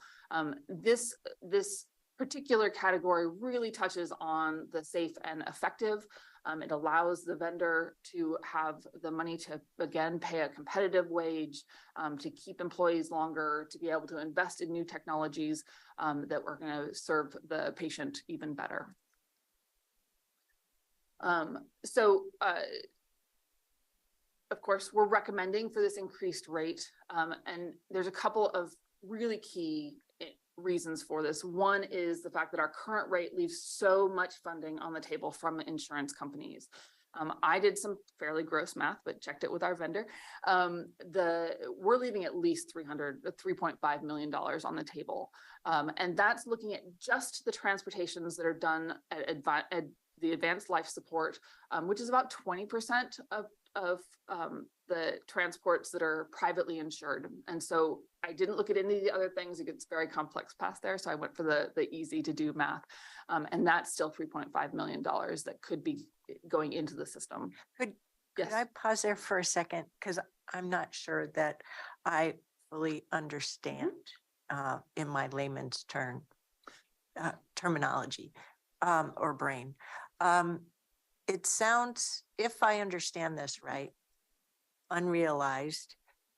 Does this mean that the insurance companies have money that could be paying for the transportation costs that aren't Yeah. paying for the transportation costs, and either the patient or the,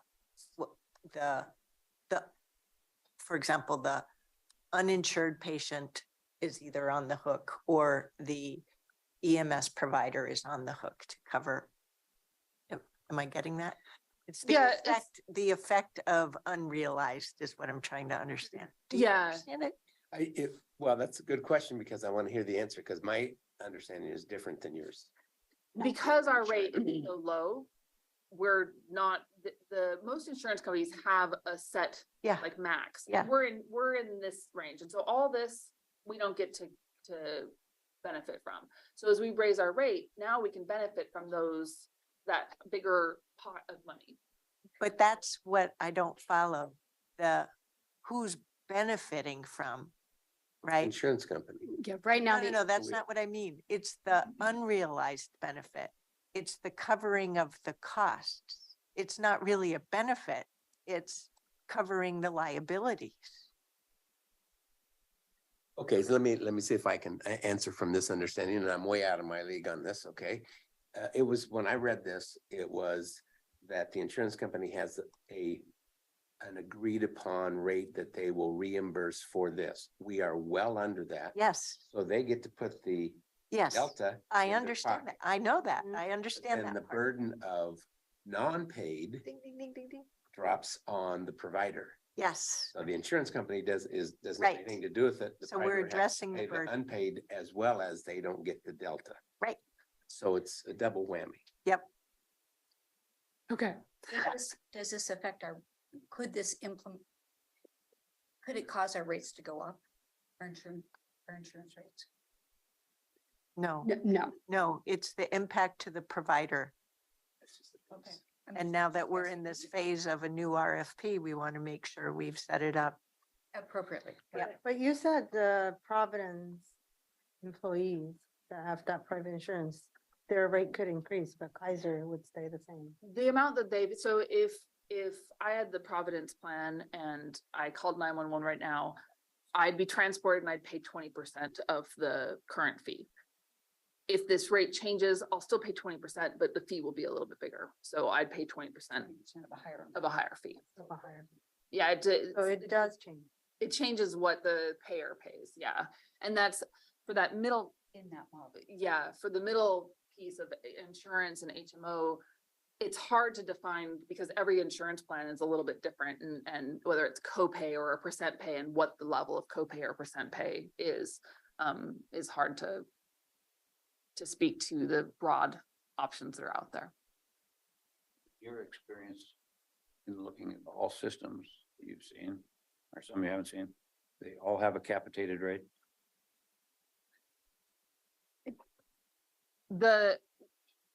Well, they vary wildly. I can say in Oregon, when we speak to the rates, we look at the tri-counties just because of the similarity. And so we're aiming to be close to them.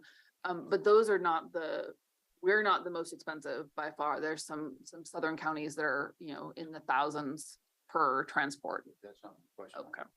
Do they have, like physicians a few years back, they had to capitate their rates, and so that's why so many of them were driven out of private practice into the group practice. In your background, is any of these systems have non-capitated rates so that they could float based upon the type of service they're doing, or what you're seeing when you're showing Multnomah County, Clackamas County? Are those maximum rates? They could be higher. We see some transport areas where the vendor charges more closely to what they are. Your thoughts? And I would suggest Go ahead. You have to come up for the Sorry. recording. Thank you. And I think a lot of it depends on kind of state rules or the governing bodies rules about how much an ambulance service charges. I mean, there's a point where you'll hit diminishing returns in terms of rates. As Adrian mentioned, kind of industry standard is 3 times that Medicare allowable rate. Because otherwise it's just an exorbitant rate and they don't realize the full payment if they charge, $5,000 for an ambulance ride. That's just be exorbitant. Don't want to bore you with my questions or anybody else, but it would seem that if I'm in a car accident and I break my leg and they transport me, that's a very different cost. If there is a car wreck and you have massive Oh, I see. I understand. internal conditions. And so if you're not capitating a certain rate, you would be able to charge different, and the public should recover from insurance, whatever that different rate would be for that type of service. So I don't know if you have a fixed rate. That's what I'm trying to get at. Yes, this would be a fixed rate based on the Medicare. Regardless of the condition. Right. So I think what your question is, and correct me if I'm wrong, but it sounds more if an agency itemized bills a patient where whether, as a EMS provider, I treat you and I empty the shelves of all of my equipment, the cost is still the same as if I just give you a ride and a warm blanket. I think that's your question. It is, but the insurance company, how would they pay? If they empty the shelves, they would pay a different rate because of the treatment versus if they had a broken leg, they splint me and I'm talking all the way in and yeah. So Are we losing based upon the ride? You already said 3.5 million. and to answer that question, there are some base rates that are set, and as Adrian has illustrated in the table, that the ALS versus the BLS, so advanced life support versus basic life support, there's definitions for all of those things, and insurance companies and CMS looks at what care is provided, its medical necessity. If a paramedic or advanced level provider provides an assessment, that puts it into an ALS category. If they provide an ALS treatment, that's a different category. And if they do 3 or more medications, there's a huge complex kind of formula for figuring out all these rates. So there are some differences. They don't vary too widely, but yes, there is based on the level of service. But it's based on the definitions of whether it's an ALS provider gave the assessment, how many medications were given, et cetera. Make one quick comment, let it go. But it seems to me in the world in which people make their living, I'm not really fond of a lot of insurance companies, you're probably gaining. They know how they make their margins on different types of rides. It would seem that if we were creative and more robust in our design of the RFP and said, maybe it doesn't break down to 2 because one's empty in the shelf and one is hardly doing anything.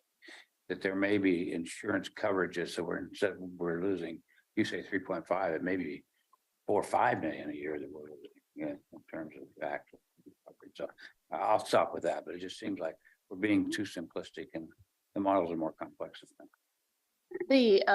You're speaking to kind of a line item billing, and what that allows then the insurance company to do is deny certain services. So the preference actually is to the bucketed flat ALS or BLS fee, and that's what then the vendor charges to the insurance company. Okay. I have a. Yeah. Adrian. Mhm. On this slide, the proposed, there's no recommendation for non-transport. No, at this point, we're not ready to look at that. It's a fairly significant change in how business is done. It's simplified down right now. If you talk to people, they say it's free to call 911. Call 911 if you're worried.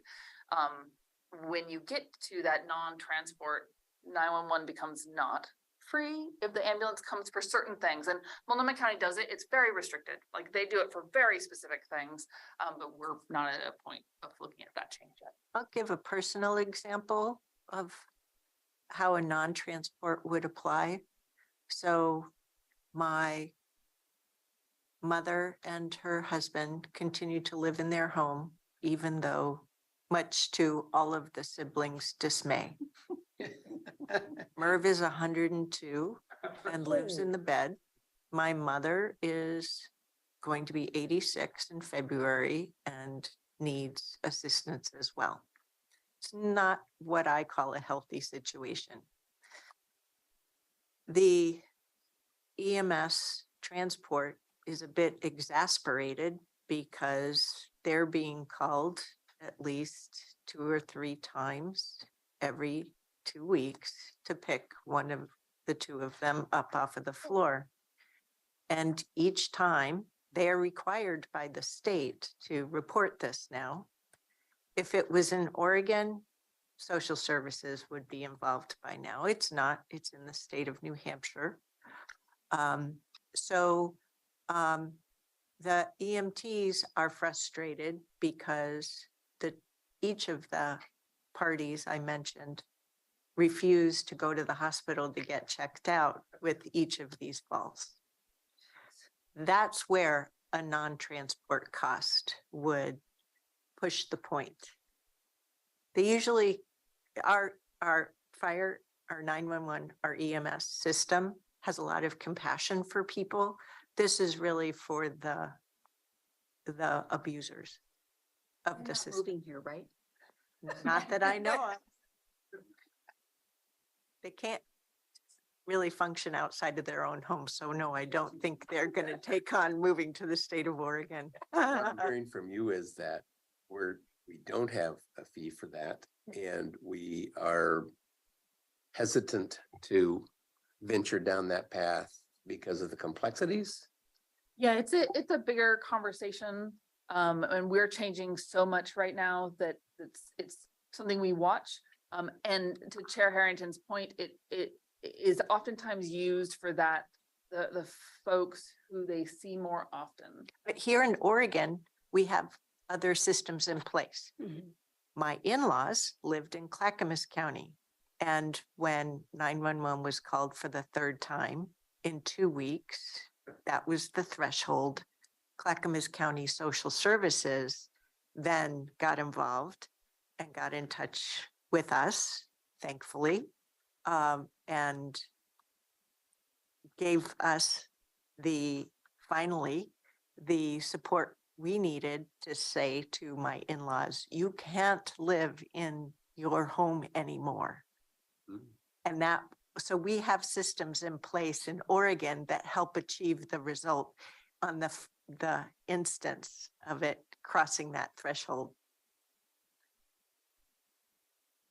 And before we move on, I will go ahead and just have Tim introduce himself. I know I introduced him at the beginning, but he wasn't sitting here. And Tim, I'll just have you remain for any further questions because I think that might be helpful. Sure. And Tim Case, Senior Program Coordinator for EMS. Thank you. Okay, I'm going to catch up to where I was.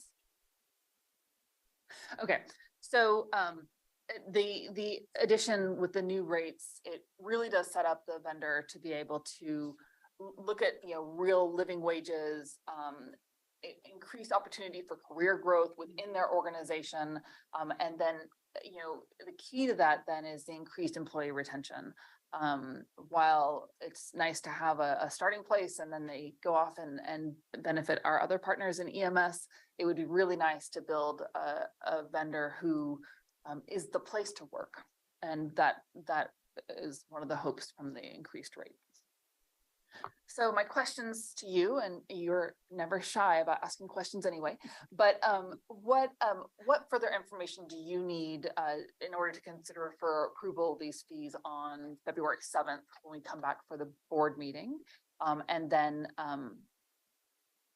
do you recommend that we bring the proposed rates back to the board on February 7th? Yep. So I would put it, if you don't already have the information covered that you need, please speak up now. Otherwise, the recommendation is that they move forward in bringing this to us February 7th. So Commissioner Treese is all set? Can I have a question or two? Of course.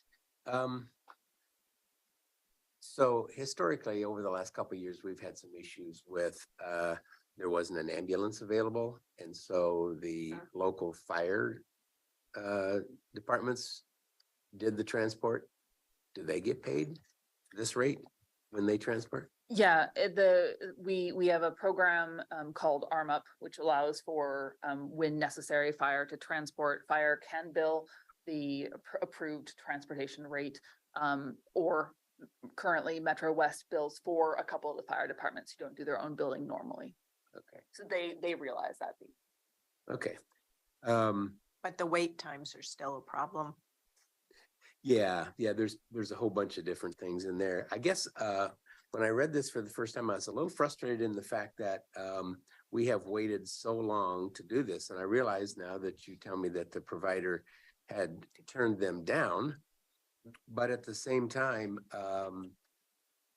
we left a lot of money in the pockets of the insurance company, which doesn't make me very happy. And also, I think that had we provided these rates for our current provider, maybe they'd have been able to not fail criteria so many times over the last year and a half.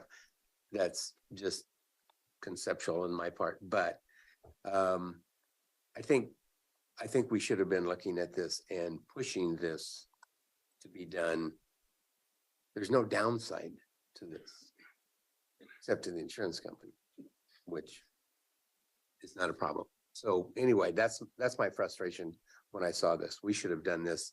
And then quite frankly, maybe we could have put some strings on this and said, now that we're providing you with a higher revenue stream on this, we'd like you to do X without getting into the intricacies, because I know this has been complex.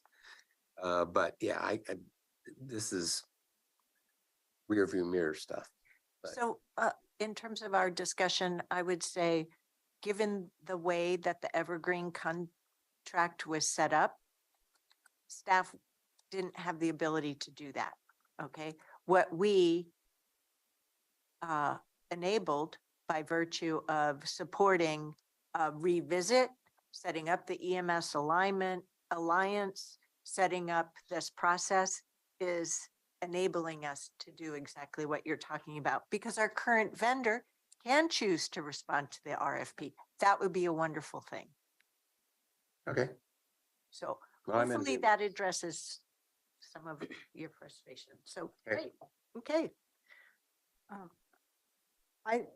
Adrian, great presentation. I'm in support of what you're recommending. So I'm thumbs up for you. And I think one of the things when you come back in February, that would be, I think you did it, both of you, like three of you actually, when you were talking, you humanized this element or this subject and the impact it has in the workforce. So I'm wondering if there's a slide that we can include in some of your talking points that way, if whoever the RFP winner is, if they also chose to repeat history and refuse to accept that, and then the workforce gets impacted and we're not making a positive change, then we can hold them accountable and say, these were the positive impacts that we were intending when we set the rates and increased it. So that's my 2 cents. Thank you. So presentation info for the 2 pertinent questions. Do you have what you need in order to weigh in on February 7th? Yeah. Okay, great. Commissioner Rogers. I had 3 questions. I think 2 of them have been answered. First one, what's it do to elderly populations? I represent a lot of them. I got that answer, I think, from Marnie, and she said that it's not going to impact them. So that's good news. Second question had to do with low income families, and what you've answered that today. The third question, and I don't know if you can answer this, but because of the crazy system we have in this country, if you can't go across state lines to buy insurance, and every market is state only in the state, and they really rate according to the market areas. will pushing costs up affect general population and their rates? And if you know that, great. If you can address that at some point. If there's some comment, and it may not be addressable, I don't know. I like the idea of getting the $3 million back. I think it's more than that. But everything else I liked. I just, if we're pushing rates up unbeknownst, because they have this crazy system of, we're gonna micromanage down to a certain area and you've raised rates, so all of the people in that area are going to raise. Are we gonna hear down the road, why did you do that? You just increased all of our rates. I can't answer the question, as insurance baffles me as well. But I can say that, we're matching, we're definitely not exceeding, and the other counties, and there are ones that'll be quite a bit higher than us as well. We'd be in the same rating pool anyway. I think so. Okay, you answered my question. Yeah, we're just leaving $3.5 million on the table. No, that part, but I was looking at the others. But I'm looking at the various populations and not affecting seniors, not affecting low income. Rest of the population not increasing rates, sounds like one of the same pools. Yes. Yeah. In fact, Multnomah County is charging a higher rate, so we're still under that. Good, yeah, let's do it. Perfect. So I don't need any further information, and yes, I'm ready for approval on February 7th. So, Then we will all see you are. on the 7th. Thank you so yes, much. thank you. I know you've spent a lot of time and energy working this with our partners, bringing us along on the journey, setting up forums and information exchanges for us. Job well done. Okay, we have one more topic to try to take care of before our lunch break at noon. And so let's dive right in to or do we need a bio break? Yeah, let's do bio break. Okay, so we're going to take a bio break. Given that we need an hour for our next topic, I'm going to suggest that we reconvene at 11:05. Okay? So not 15 minutes, just a little bit shorter. Okay, see you at 11:05. I like.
for your time.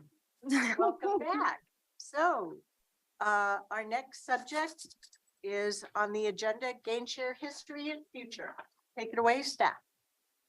All right, good morning, Chair Harrington and Board of Commissioners. My name is Greg Munn. I'm the CFO and Treasurer for the county, and I'm joined today by Aaron Doyle. And we are going to give you a gain share update, a little bit of history, where the program has been and where we're moving to in the future, and also some conversation about where we are with the legislative session, what's coming up. So this is in response to a work session, I believe, a couple of months ago. The conversation was about our wood stove program. And the question came up about future funding, where we were with the funding side of gain share, and what if there was some opportunity to utilize some of those funds into the budget, next couple budget cycles. So I'm going to talk about that as we move through this. Additionally, as I mentioned just a couple minutes ago, Ms. Doyle is going to talk about the legislative session, because this is one of the topics on the agenda. So with that, I'll advance the slide. I'll try to advance the slide. There we go. And so 3 areas that we want to hit today. One is just, again, to give you a look back on gain share, to touch briefly on how we got here with gain share. And some of the information we're going to share with you today is information that you've seen before a couple of years ago. It was part of a presentation in March of 21. It was also an update at the time. Ms. Doyle will talk about the legislative work that's coming up here pretty soon, the next month. And then we'll talk more about the budget, what's being funded out of gain share. And I'll also let you know how much money has been unallocated to this point. So sound good? Did you say how much has been allocated or unallocated? Both. Thank you. So, good morning, Board of Commissioners, Aaron Doyle, Senior Government Relations Manager. And this slide represents just the overall timeline of what it took to get gain share started, and how it and when it was changed. And I interspersed in that the strategic investment program agreements that this county has signed as part of the overall economic development work that the county has endeavored to undertake. But to clarify, we are here to talk about gain share, but that is intimately tied to the strategic investment program, or SIP, and I'll just call it SIP from here on out because it's a lot faster to say.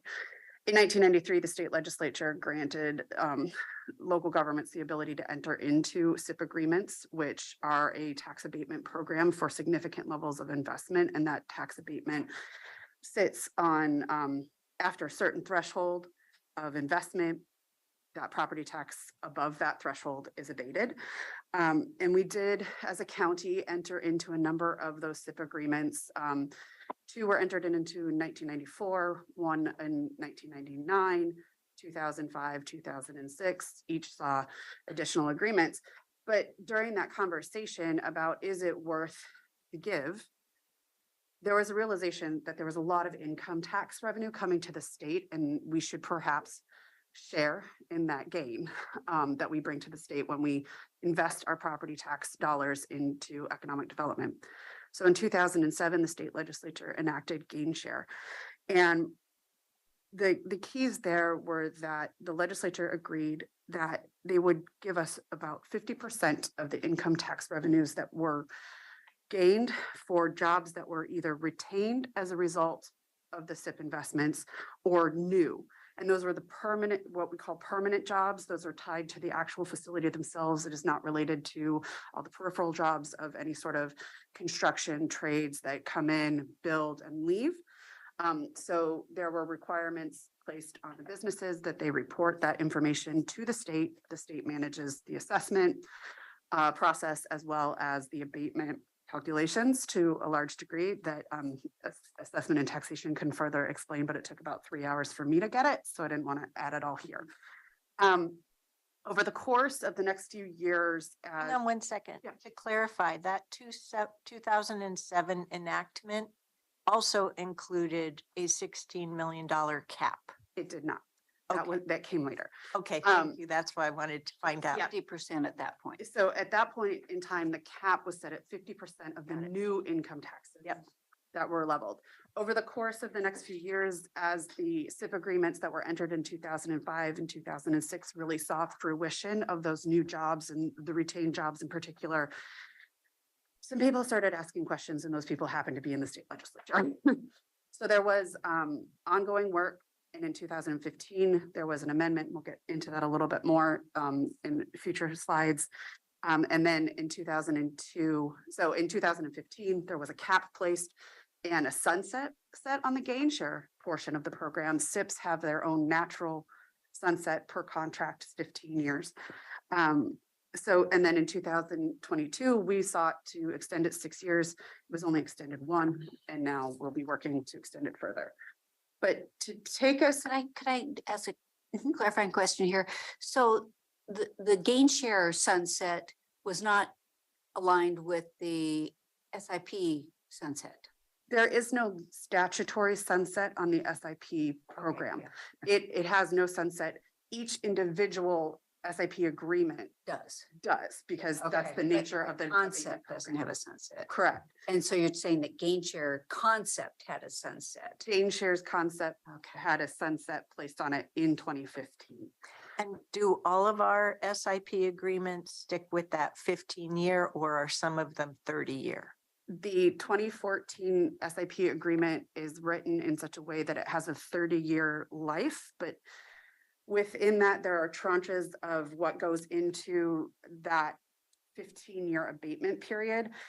And so it lasts 30 years. So once it was started, they had 30 years in which to enact each tranche of the SIP agreement that they wanted to and put as much property into the investment pool.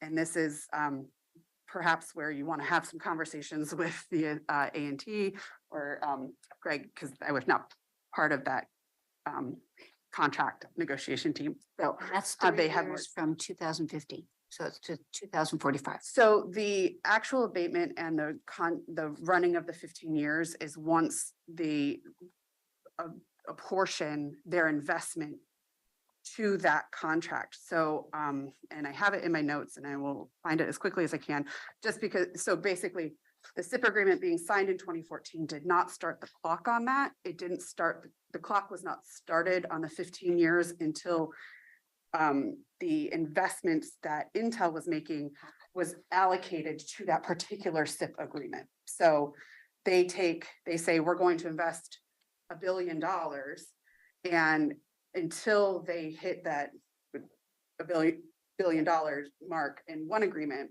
it doesn't necessarily trigger just because you've signed an agreement. It says, once we've triggered this agreement through investment that we allocate to that, yeah, this gets very quickly. But the 30-year time frame does start with 2015.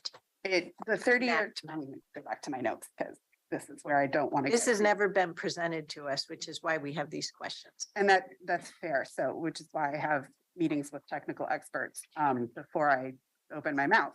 Generally, I believe the 2014 that was basically the abatement was started in 2017. Thank you. I think that's my right notes. So that 30 years will run from 2017 into 2047. Yeah. And that 3-year, Oh, we- 2014 to 2017 was, The investments that Intel was making at that point in time were allocated to the 2005 SIP. So Oh. in the 2005 SIP agreement was activated in 2010. So the 15 years for those particular investments being abated starts in 2010 and runs through 2025. They hit their cap in 2017 for the amount that was agreed to, which was 25 billion. And then, so in 2017, Intel allocated their next set of investments to the 2014 SIP, which hit the first tranche of investments that they'll be making over 30 years. But if their last tranche in that 2014 agreement is anywhere before 15 years before 2047, so math is hard, 2032, they only get the abatement up until 2047, and then all abatements will cease under that 2014 SIP agreement. So you agreed, so it sounds to me like the board in 2014 agreed to a 30-year life, but the clock for the 30-year life didn't start until Intel activated their investments for that SIP.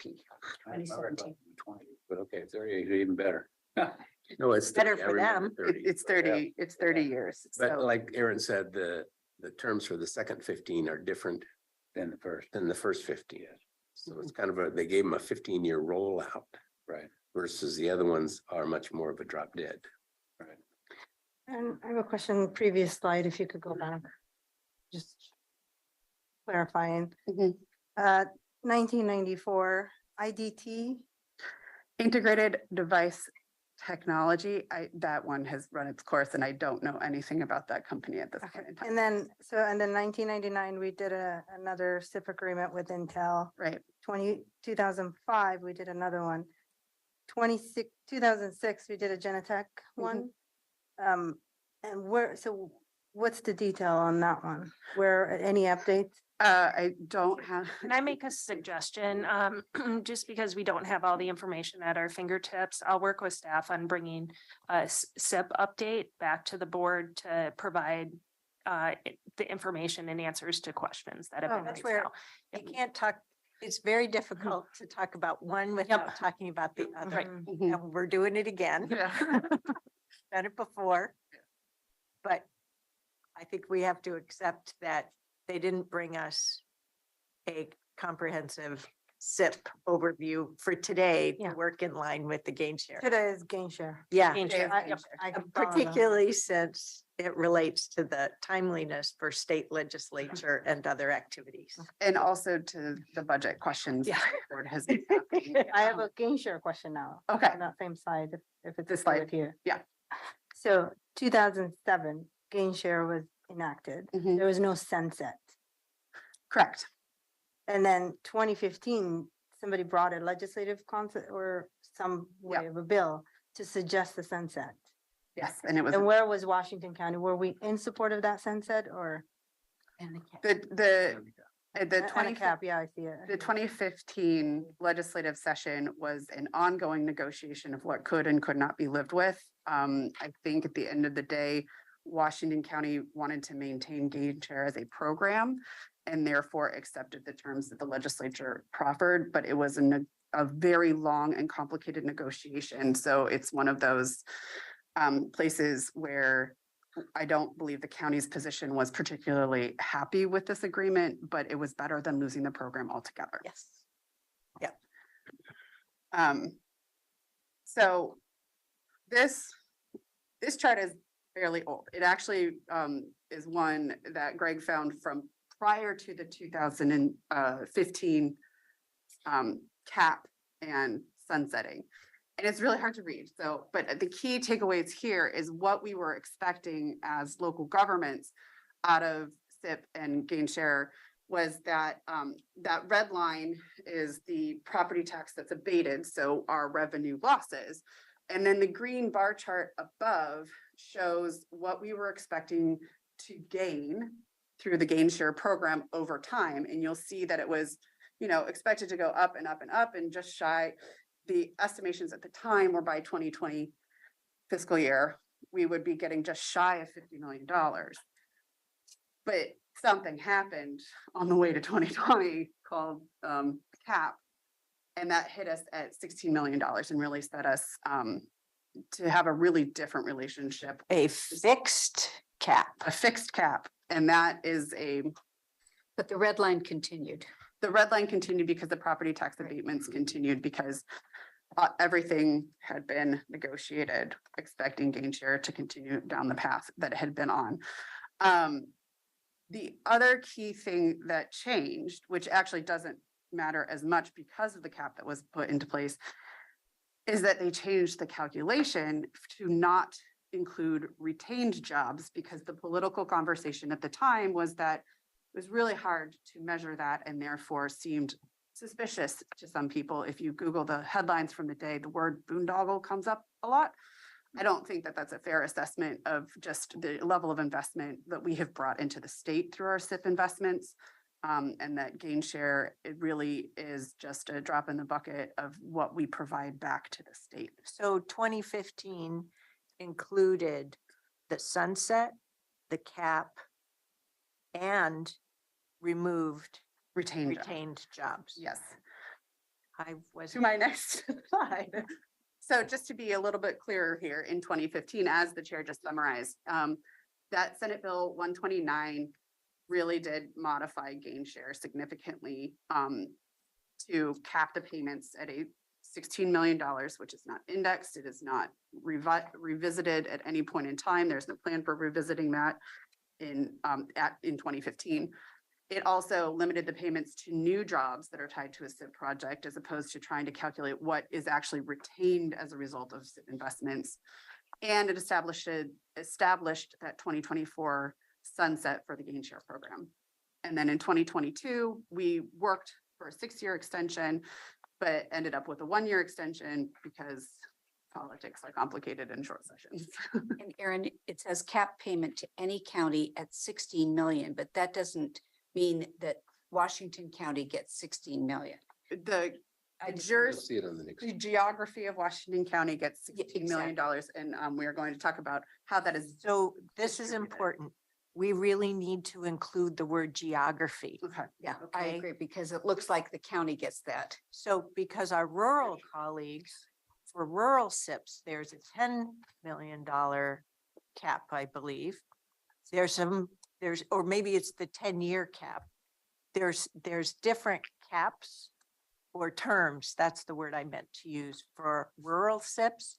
They think we're rolling in the dough compared to them, and they are really enjoying their rural SIPs. And so we're having to tell the story to our AOC colleagues, and this is beyond this is to every steering committee, which is all county commissioners, then the ledge committee and the board, that we're not seeing fixed 16 million. Sure. And There's it also- hurts. I think because Genentech was a rural SIP, there's also controversy over that piece as well. I think that that's died down, but Yeah, but I don't think our rural colleagues. I think the rural colleagues still remember that as an unfair utilization of a rural SIP. Oh, okay. Yeah, got it. I have a question about historical knowledge. The point here, it says capped payment to any county, the 60 million, then you mentioned geography. How do we're defining county versus geography, like, can you say? So more? it's not $16 million that comes to our general fund. It's $16 million that we then distribute, which is To the taxing to the district. to the taxing. To district. everyone in the county. Everyone that would have received the property taxes related to that project. Right. So And then, that- so to the chair's, we'll get to that distribution. to the chair's comment, you're saying there's counties that actually get just certain amounts just for the county, not to share with the everyone in the county? How other counties have managed their rural SIP payments and the SIP and the gain share payments they've received back is, I think, up to each county how they distributed. Distribution. Right.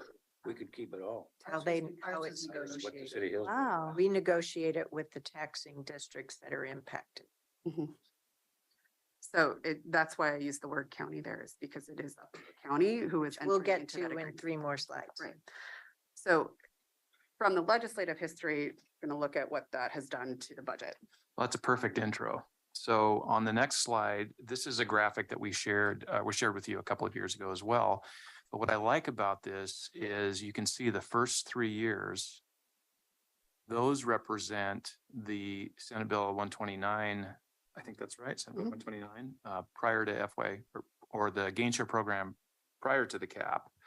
So this was the amount that was coming to Washington County, the organization, not Washington County, the geographical unit. So this is the net amount that we were receiving from those green bars that were projected in the earlier graphs. This is the county specific as an organization. The 2016 cap, you'll notice here, was at 9,765,000 in FY16 and basically continues at about 9.7. It drops down to 9.2, 9.2. All of these lines in green are actuals. And this was through FY21. So in FY22 and beyond, we had just projected at 9.2 million. The actual FY23 number that came in is about 9.1 million. And I'll explain why it's declining here in a moment. The balance of the 16 million goes elsewhere, which I'll show you in a minute as well. I just wanted to ask a question before you move on from Yep. the slide. Go ahead. Is there any way we can see historical documents of FY 2014, 2015, what the investment of those dollars were? Yep, we have those. In fact, I'm going to show you a high level of it, but we can also share some detail later if you'd like. Okay, so next slide is how, this is getting to the question about how do we actually distribute the gain share funds?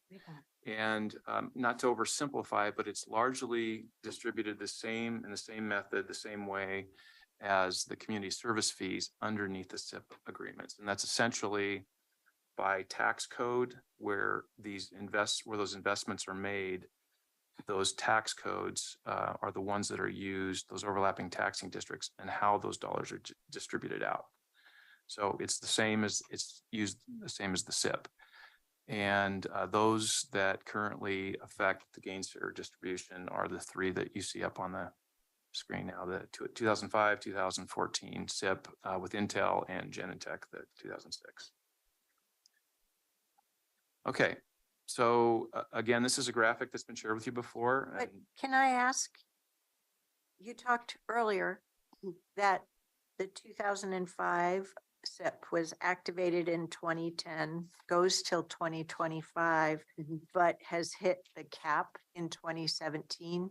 So why are we still implementing the SIP distribution with regard to that, since it's essentially run its course and instead follow what's already activated with the 2014? The 2005 SIP was activated in 2010, which means it runs through 2025. Right. The cap refers to the amount of investment they hit their 25. So the way my understanding, and I will look to Tom and he can correct me when I get anything wrong, is that the way we negotiated the SIP agreements is that the terms of 2005 stay in place until it runs its 2025 course. Yep. So that the 2014 terms, the 2014 SIP terms do not come into play for purposes of payments to the county or distribution agreements that were reached in the 2014 SIP until that 2005 SIP agreement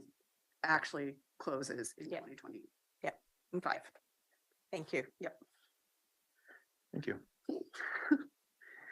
Okay, so this slide is one that was shared with you a couple of years ago, and the numbers, the specific numbers that you'll see up here aren't as important as the distribution of numbers. So this was the FY21 actual distribution of the $16 million collected under gain share. And you'll see that the County of Washington, the organization, was about 9.2 million, and then the distribution of the rest.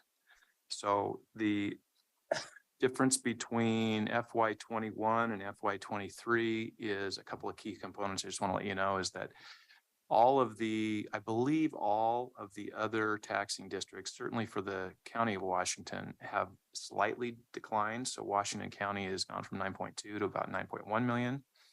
But the urban renewal district is 268,000. That has actually grown to 472,000, which you would expect under an urban renewal district to grow. That's why they're there. I think it's yours. My mention is absent. That's yours. Glaringly absent. Education. Got it. Yes. Yeah, gain share accrues to the local government bucket of property tax collectors because the income taxes that are raised pursuant to any SIP agreement backfill the state's general fund, which then gets pushed into the education budget, which is how they've traditionally backfilled any property tax abatement program. And so when we increase the income tax revenue to the state by over $1 billion, that's the bucket that the education is backfilled through. And in addition, during that 2015 negotiation, while it wasn't included in the bill, there were other conversations about making explicit increases in continuing service levels related to education trainings, the trades and other folks that, need that workforce development, needing the education component. Some of those dollars were explicitly created into a continuing service level that the state would then continue, but was not explicitly a set aside of the gains in income taxes from SIP. When we talked with the districts, when we did that, all of those, because of the state funding formula, even if they were to get more money, they would get less state basics, so they weren't going to gain a dime on this. So it's just the craziness of how state finances schools in this particular state. But so they were fine once they went through the formulas. Yeah, and the Hillsborough Education District has been supportive of our efforts around gain share and recognizes the value of the SIP program, even though it does create a property tax abatement related to their property taxes. But not a loss of revenue to them because they use that revenue against their state basics, so they end up in the same position. Exactly. Yeah. Actually, I think, remember back in 15, I think it was, Andy was chair, I was mayor. We agreed to try and tide this extinction of gain share. We committed to $5 million on an allocation of Hillsborough and the county. And we had to go through that whole scenario. I think we ended up, I can't remember where we sent that money, because otherwise the state wanted to capture that and reduce Hillsborough School District Didn't by it go that to $5 million. foundation? And so I'm sorry, Met what? over- Yeah. I thought it went to the foundation, the Hillsborough School Foundation. Either way, it was a 1-year thing. yeah, it was a 1-year thing, but it wasn't. I'll have to The think. problem we're dealing with now, I think, or that I'm feeling, is we have new school board members who aren't quite up to speed on this same no impact message. And legislators. Oh, okay, there you go. That is an accurate statement. Yep. Um, So it means there's more burden felt on us and our team on both of those audiences. And we are working with our, so speaking of the 2023 session, we do have goals in our agenda very explicitly. This is one of the priorities because this revenue source is incredibly important. And seeing it run out in 2025 is just going to put us even further behind the 8 ball, because that's just not how our revenue structures work in the state of Oregon. So there are multiple bills to extend the sunset that have been introduced. Some, varying members have put in varying number of years. The 10-year extension is the one that we originally requested until we found out about the semiconductor option to include that into the overall package. That 10-year extension sets budget certainty for us, but it does not address the fact that $16 million spread across the jurisdictions really is a diminishing return for us, but the property tax values continue to increase and does not reflect the level of income taxes that are coming to the state. So there is, we are having those conversations around modifying the payments to increase the cap to reflect that 2015 dollars are not the same as 2023 dollars. And then seeing if we can index those future increases. So that way we don't have to come back to the legislature every 5 years and beg for additional money and have to re-educate everyone on the difference between gain share, property tax abatements, SIP agreements, and whatever other terminology they want to throw at us. By indexing it, it sets us up for some sort of level of making sure that the actual dollar value remains consistent to the county. Finally, we are taking advantage of the semiconductor work about how economic incentives have an impact on economic development, particularly for large investors in the semiconductor world. And that we can't really commit to anything that further cuts our revenues without seeing advantages come back to us, through gain share payments from the state, because it is the state that wins financially.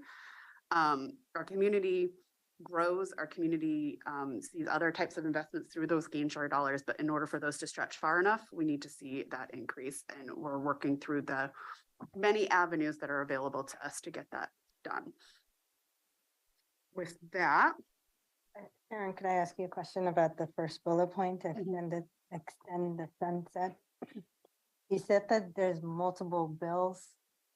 Does that mean legislators from Washington County have suggestions of which? legislators from Washington County have heard the need for the extension of gain share, and they're putting options on the table. Senator Solomon has been one of our greatest champions, but we have a number of champions within the legislature. Senator Solomon's the one that's put the bill in that we requested for the 10-year extension with our partner in Hillsborough. And in terms of Washington County consolidated support, we're saying we support all those bills. We Whichever we will. win is a win. I didn't hear that. No, we have not agreed to. We are working to get that 10-year extension. That is our goal, is to get the So longest bill that has extension. the 10-year. But we're going to see if it's brought into an omnibus related to the semiconductor work early in the session, getting that extension solidified, and any modifications solidified. The earlier, the better for us, because then it cuts down the rest of the conversation that we have to have over the course of the session. And this would come back to the board to seek direction for Correct. changing our position from a 10-year to a different set of terms. May I ask sorry. I was just going to say, aren't some of those bills from other parts of the state as well? I haven't, in the 1,800 bills that were dropped this weekend, I have gotten through about 550. So I haven't seen who all the other extensions have come from. Some of them are committee bills as well, which has no individual. I'm just saying that because sponsor. there are SIP agreements around the state. There are SIP agreements around the state. I think there's, nope, I'm not even gonna estimate. There are multiple counties that Commissioner Willie appears to have the list of. Which legislator have the 10-year extension? Senator Solomon. Okay, I just wanted to give you a quick little way to think about education funding, because it is a complicated funding formula, but any local dollar that's collected in a county does not benefit schools in that county $1. It benefits the pool. But likewise, if there's a reduction in that local funding, it doesn't impact those schools within the county, it impacts the pool. So it's designed to provide equity and stability across the state in terms of education. Now, that's a little bit hard to comprehend, but that's really how the formula works generally. Okay, so how have we spent our gain share funds? This graph was from a couple years ago. Also, it's spending from FY13 through FY21. A couple of the key parts I'll just pick off and give you some examples, but the facilities projects and the full faith and credit debt services, those were largely related to the seismic upgrades. Part of gain share was used to pay cash to pay for those improvements, and the other component under the FF&C debt service was debt service. We borrowed money and we're using gain share over time to pay that back. So those are the two key components. The transportation projects, the dollars going to the road fund, are support bike and pedestrian safety projects and traffic congestion work.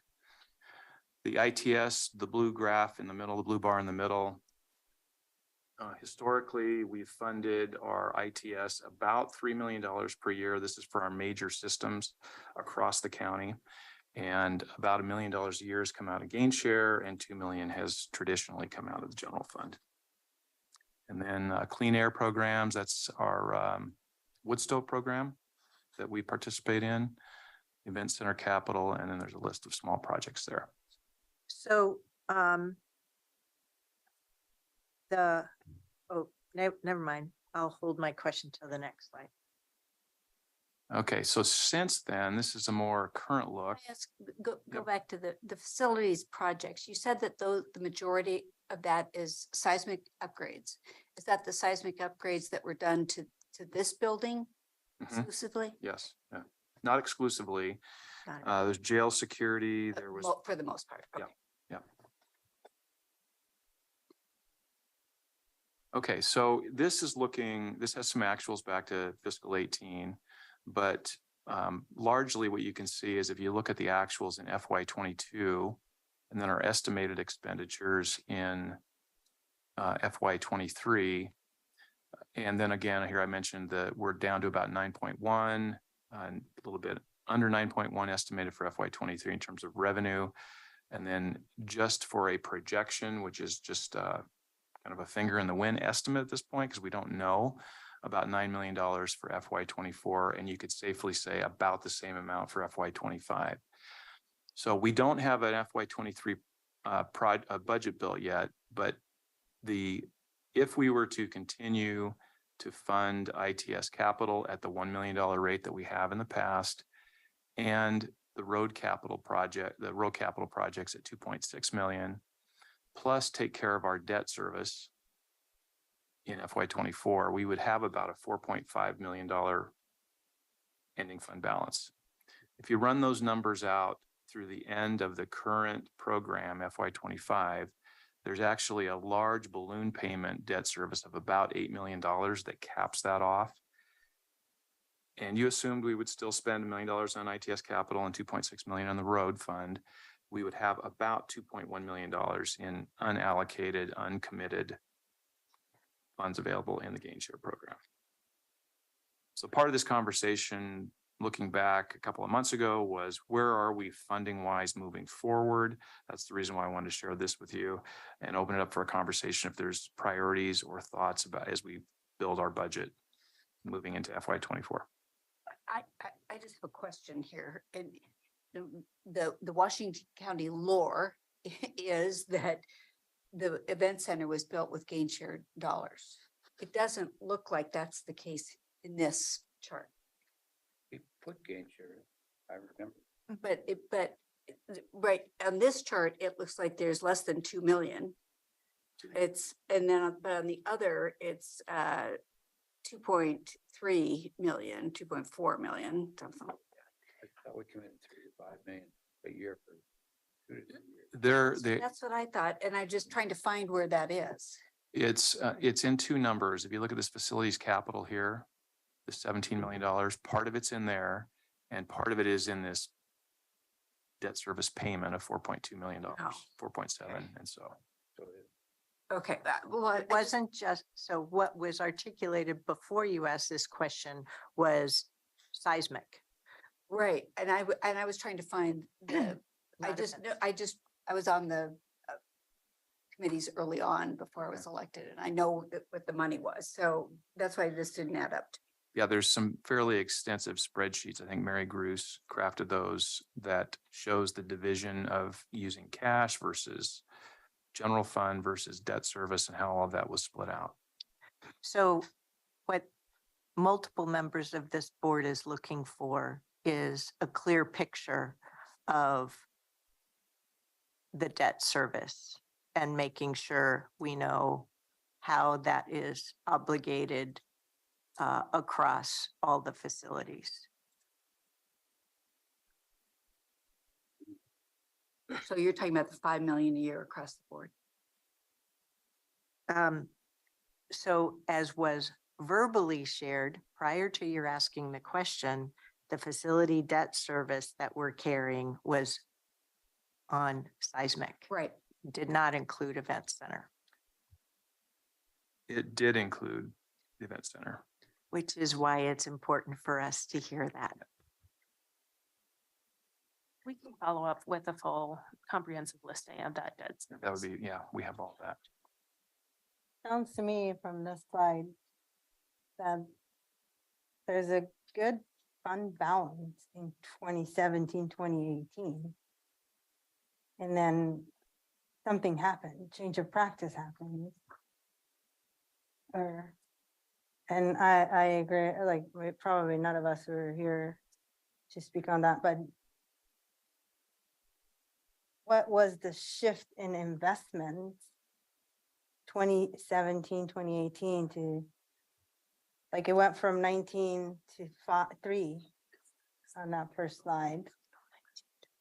So that's a real good question. If you look back at slide number 6, you'll see that we were actually accruing revenue at a much faster rate and had a large fund balance in 16 and 17. And then,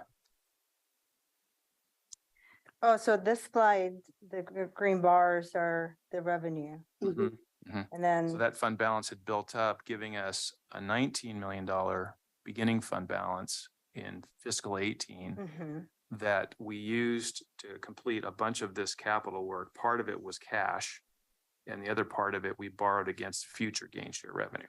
So it was not only this building, but the other major obligation was the event center. Yeah. So think of it, the debt service obligation, we took out a mortgage to build the event center and we have to pay that mortgage off. At 4.2 million a year. Yes, right. And that's because we didn't have enough fund balance to do probably all with cash. The context, what we had through commissioners, definitely wanted that event center and they were pushing hard. Yep. We had a state senator happened to be from my area who hated gain share and went around the state saying that it was horrible or he shouldn't be getting it. And so there was a real mood on the board to spend the money for something solid because they were worried that if they didn't, there wasn't going to be any more money. So that was the impetus. So I campaigned on the fact that as we come into positions, we have to respect the decisions that were made before us and ensure that as there are future investment opportunities, that we have the opportunity to weigh in on that. And we're just now catching up with our recognition in 2019 that this board hasn't had the opportunity to decide how it wants to obligate at a policy level, gain share and SIP revenue. We've just been kicking the can down the road each year through the budget. That's all. There's been a couple other things going on. Yes. Yeah. So kicking the can down the road was a coping tactic Mechanism, yes. versus stepping back and looking at our strategy. So that's what I was hoping this presentation would lead to. In your new budget strategy where you kind of reduced the general fund by having funds and special revenues, is it your intent, however this gain share might work out in the future, to have that as a separate fund? Because the point is that is an investment fund that we can make and future boards can make various things. So is that sort of where this is all going? Yeah, the gain share is actually its own separate fund already. I'd forgotten that. Okay. Yep. And it would remain that way. Mm-hmm. Okay. So I'm probably getting way down into the weeds here, but when I look at the Clean Air Wood Stove program, I thought it was around 350 a year. How does that add up to the clean air programs at 2.5 million? One is a 10-year look. Remember, And slide 10 is a longer period of time. It goes back further. that from is a 27. 10-year, So this goes, Well, I understand that, but the wood stove program didn't start 10 years ago. right? So I'm just pointing out that that's a little misleading that we spent that much money on clean air programs or even forecasted to. And if it's only about the wood stove program, that's what I'm saying. Whether or not it's 10 years or not is irrelevant. Because there hasn't been $350,000 a year for 10 years. I actually don't know the answer to that, but Marnie might. Hi, for the record, Marnie Kyle, I'm one of the assistant county administrators, and I don't have exact figures, but when it was first approved, we were starting the program, and so you were paying for more staff, so it was more than $350,000 the first few years. I want to roughly remember it was 500,000. Is that with the Intel contribution or with? Yes, yes. Intel and Hillsborough have contributed since the beginning and actually before the county was approved. So what the board request is to please give us what the start date was for these categories. That's what it, And what's going on in the categories. We have that for. Okay. Or for the Start date and isn't Make great only the Woodstock clean air in our budget, it should be. here is So- together. One thing just to clarify, we're hearing the board asking is for a bigger breakdown of what each category Clearer entails in the breakdown. years. And so basically taking this actuals back even further to the beginning of gain share to help break down, or not the beginning of gain share. Okay. No, That's only, just a breakdown of the 10-year look. Okay. And specifically the debt service was included with that debt service. And I think disaggregate clean air versus wood stove is what I heard, right? I think that's all that was in there though, is the wood stove. Mhm. I'm trying to remember what year that started, but it was probably 2017. And the wood stove program, as I understand it, got a little bit of a slower start than they had originally anticipated. So that's why there were no funds allocated in FY 21 because there were already adequate funds that they could carry over and use for the program. And on that slide, Greg, you don't have projected amount number for, I'll just stay on subjects and say clean air and wood stove program. Exactly. So anything in the FY 24 is just a projected number to really what I wanted to show the board was as if we continued with our current budget, here's where we would end up. But the 24 numbers we're just talking about those now in terms of building the budget. So if I'm really straightforward here, what kind of was driving me a little crazy was looking at the clean air programs at 2.5 million, which I questioned. And I also questioned the event center capital at 2.3. And come to find out, the event center is embedded in other places, but just the juxtaposition of those two, I'm going, wait a minute, I know that's not right. Yeah, we can unravel all that. That's why, and this is also me asking the questions because I think our public will ask those questions. Yeah, I'm being transparent here because it sounds like the event center is a lot bigger than. Oh, yeah. Mhm. So it's a good start at clarity. So that concludes our presentation. Are there any other questions? Couple of questions, just so I have clear in my mind.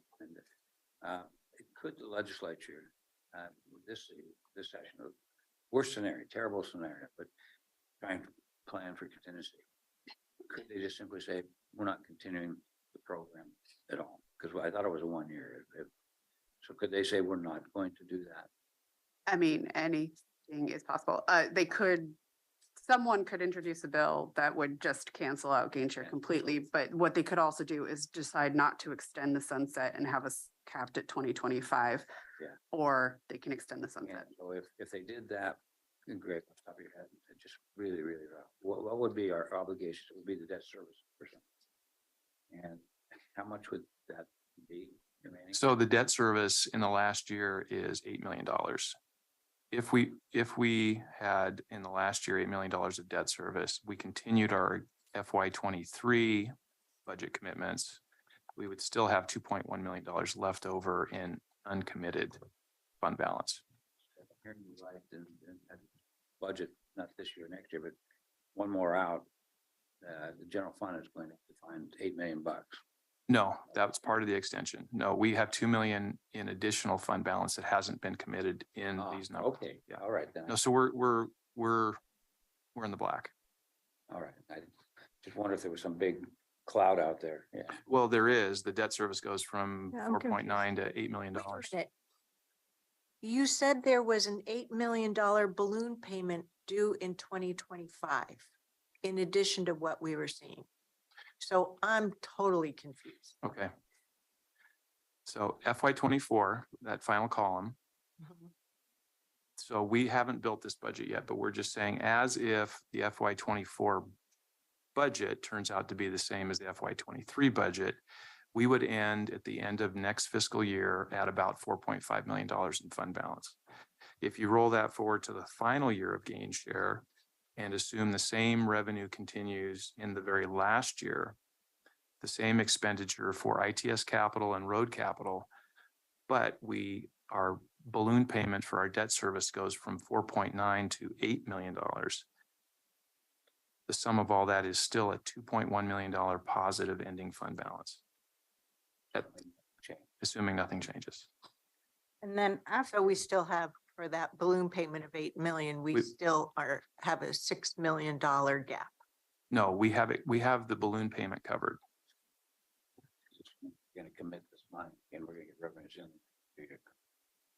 Yeah. So if we extend this out to a projected 24-25, there's two things that I heard. One is there's a balloon payment due in 25 and the board still is left with the decision, do we want to continue making the same investments to road fund ITS that we have been? And you're saying that in that fiscal year, there would be enough funds to make those investments and pay off the balloon payment. With $2.1 million remaining. Okay. Because there's still the revenue from gain share coming in that year as well. So there's another continuation of that $9 million to cover. And then sounds different than a balloon payment with nothing said earlier. So with the follow-up information, what we can do is just do a projection and extend out. So to depict and show how that balloon payment will be handled. And then, yeah, like I would also appreciate, Greg, like if I could understand then what happens. That way we can tell the story to the legislators if we have an opportunity to push for any of these extensions as the board makes a decision.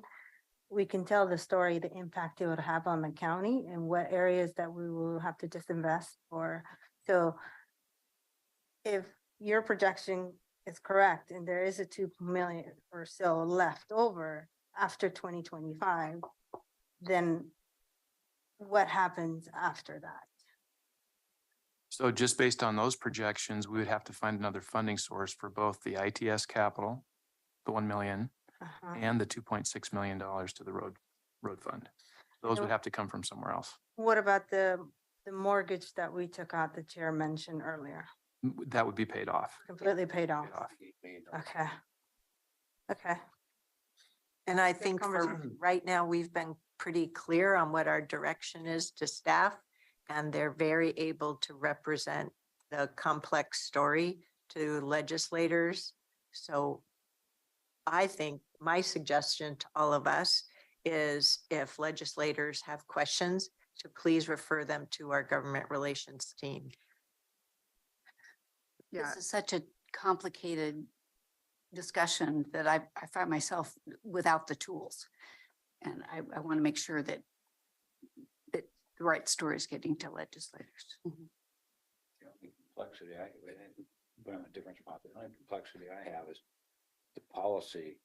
You have a new board, different ideas, and yet we're assuming we're marching at the same rhythm and same tempo and same programs. And so if anything goes wrong at all, if they decide to disband it, see, we're tight on revenue at the state, we're building 36,000 units a year, we need money, and we just don't think we can do this.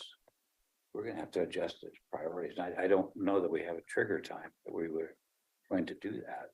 I think we would know from the legislature if that was a real threat of them not continuing gain share by the end of the session. So we have through this session to figure out what the state's going to do. We're building our budget now. Should we be plugging in $3.6 million for these programs that we just continue on, or should we be saying, are there other priorities? I'm just asking, I don't know. I've been looking forward to having the opportunity to revisit the strategy.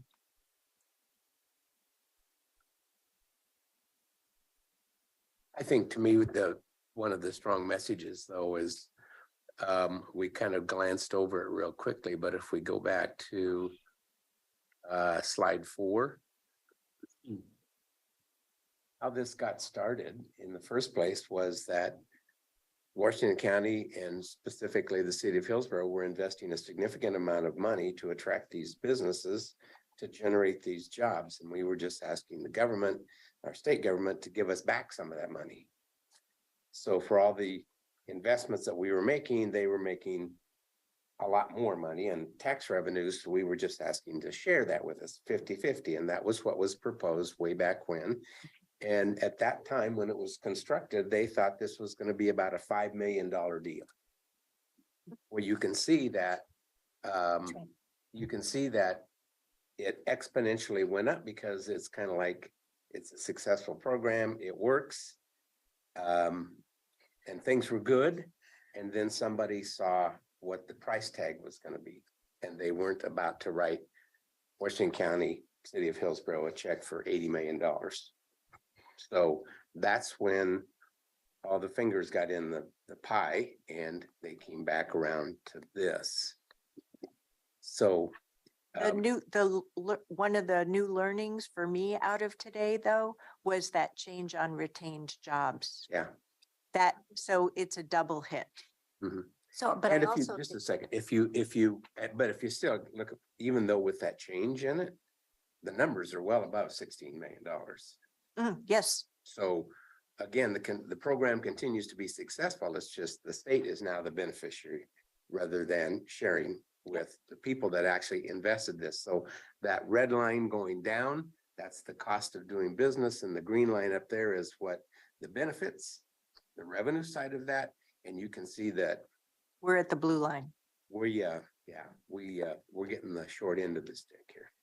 which is why I spoke so vocally at our work session with the semiconductor task force and said very boldly that I would not support a new SIP based on the current program parameters of gain share. I think that there's another political issue, though. If I could just answer to that, the messaging that I think I heard from you was, we absolutely have to have the state as a partner in this. We cannot write the check for all of this investment Yes, without the state being on board with us. with new terms versus the old terms. And The old terms don't work for us. Yeah. And my comments actually go to new terms, because I think that one of the pieces in that downfall when we got hit with the cap and on the program, the retained jobs went away, all those, was that there was no trust in what the criteria was that established what gain share was going to be. I don't believe the legislators believed that there were as many jobs as Intel and Washington County reported. I don't think that they believed the formula that was created, obviously, on retained jobs. So that was, I believe, the critical point here that caused those three factors to level out gain share. And that should be instructive to us as we look forward, if in fact there isn't a future opportunity. So that's just the last piece I want to say. I don't think it was all in the state. I don't think that it was all the criteria was as there wasn't the confidence in the criteria. But I don't disagree with what you've said, but we don't control those numbers. The company reports those numbers. I understand that, but we are the ones that got the result of the And did the legislators. state. Well, but my point is that when the numbers went up so high to, the 18 million number, that's when there was questioning, and I remember this. Yeah, yeah. That I know wait a minute, Rob how many Master was retained here. jobs? Steiner What is was on this? Ways and Means. Yeah. So I'm just saying to us as a learning, I think we need to be really circumspect. I'd protect myself for the future opportunity by being more conservative in what the projections be. That's all I'm saying. That doesn't mean that I just think that we set ourselves up for a problem. Like you said, it was more successful, but what were the factors of success? So I'm continuing to push back on this because we're not making projections. We're not even at this juncture passing on projections that others might make. Here's what I think we did do, and correct me if I'm wrong. But when We, as in the Washington County Board back then, yes, what the county and the cities did, not we today. I can't control any of that. I can I only am- control what we're doing now. And I hear you telling us to be conservative as opposed to, we need to be mindful of how others may tell the story and make sure we're not all I'm just saying. automatic. Oh, okay. That wasn't what I was hearing. So now I'm clear. And I was Behave giving- differently than way back when. I'm giving you the version of what were the problems. That it wasn't just that the state put their thumb down. They had their reasons too, Yeah, I know. I was an elected official then. whether or not they were accurate. I have a question, Chair Harrington. One of the things you mentioned when we had the semiconductor, Yep. You said you were not interested in a SIP agreement On the old terms. on the old terms. Which are the current terms. So does that mean you're interested in revisiting how gain share is distributed?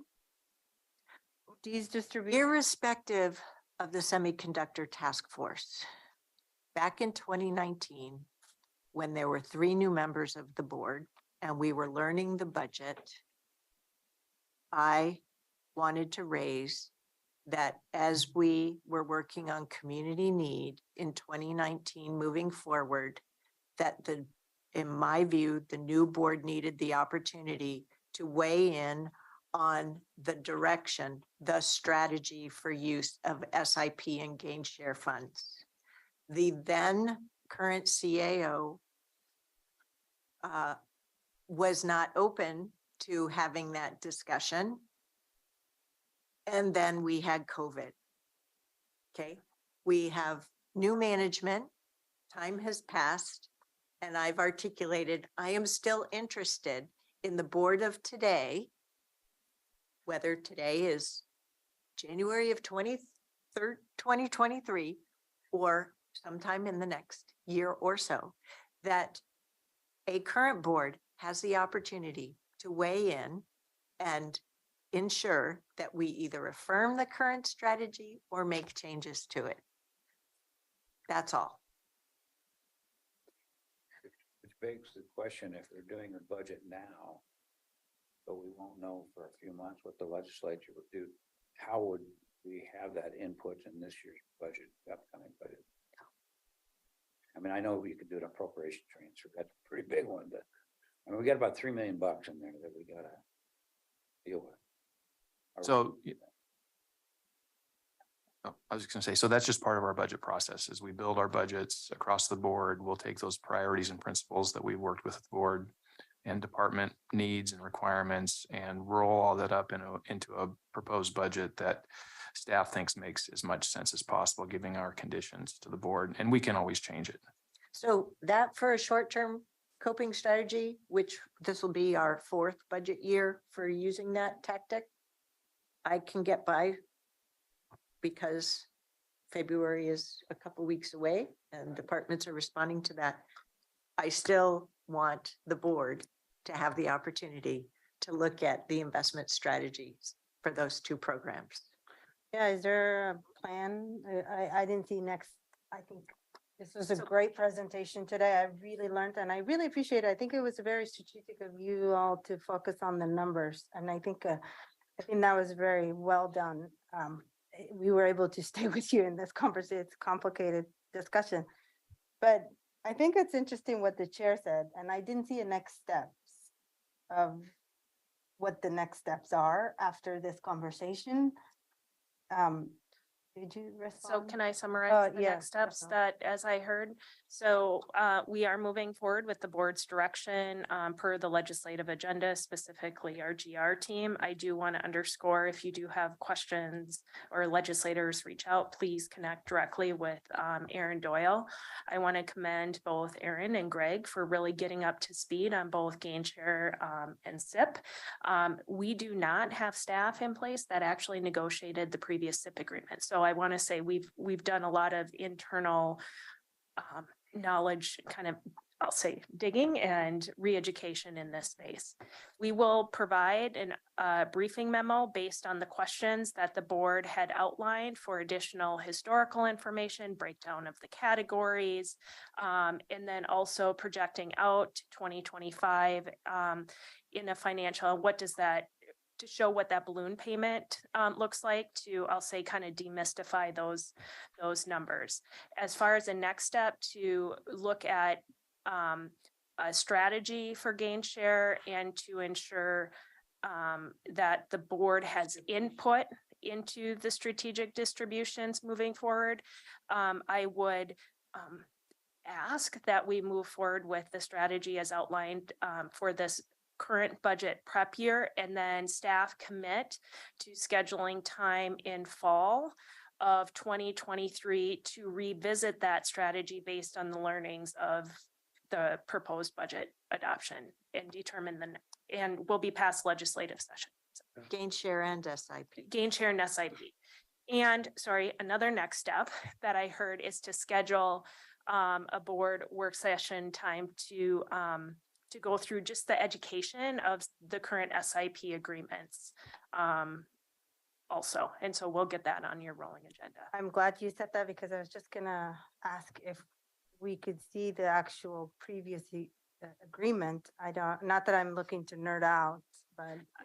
I would suggest we Careful what you provide ask an for. overview similar to what we did today, and then gather questions, and then we can follow up on those questions. And that SIP 101 historical look is something that GR is already working on with ECDEV, because we need to educate legislators, and we know to make sure we've educated all of the staff as well. Did I miss anything? Not that I recall. Okay. Well, I just want to go back to what Roy was saying. How can we do this budget? And I just want to say, we're a year out from this. Roy, if you look at the slide 6 there, we've got 2 years coming up. So it's not this budget year that we actually should be looking at. It's next budget year. Yeah. So we're good on this. Yeah. Okay. Thank you. We've covered a lot of ground. Yay, us. And thank you very much. Yes. For diving into all of this and continuing to represent us well at the legislature and with many agencies. I know Greg, who asked questions about this stuff.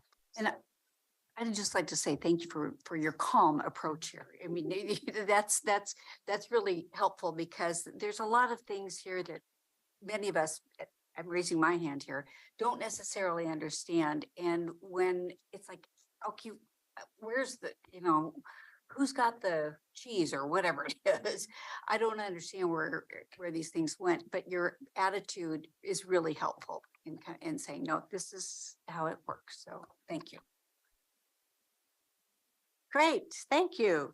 So we have a lunch break. Do you want to convene at, we have a time certain start date of 1:30.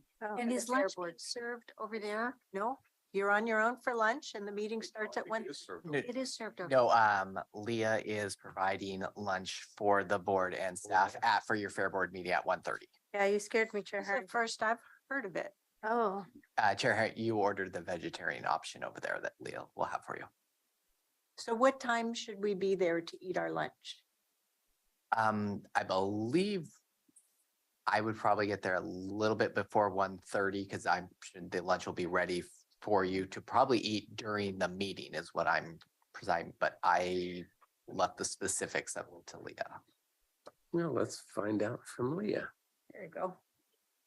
That's what I thought we had. I just don't have anything on my calendar. I don't than, either. Start time at 1:30. And I'm hungry. I can't keep up with all the I'll emails. be hangry.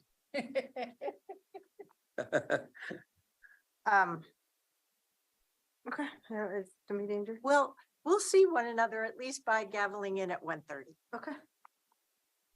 Lunch is ready. So this is the adjournment of 1 o'clock. Washington. Lunch will be ready at 1 o'clock. Oh, okay. Thank you.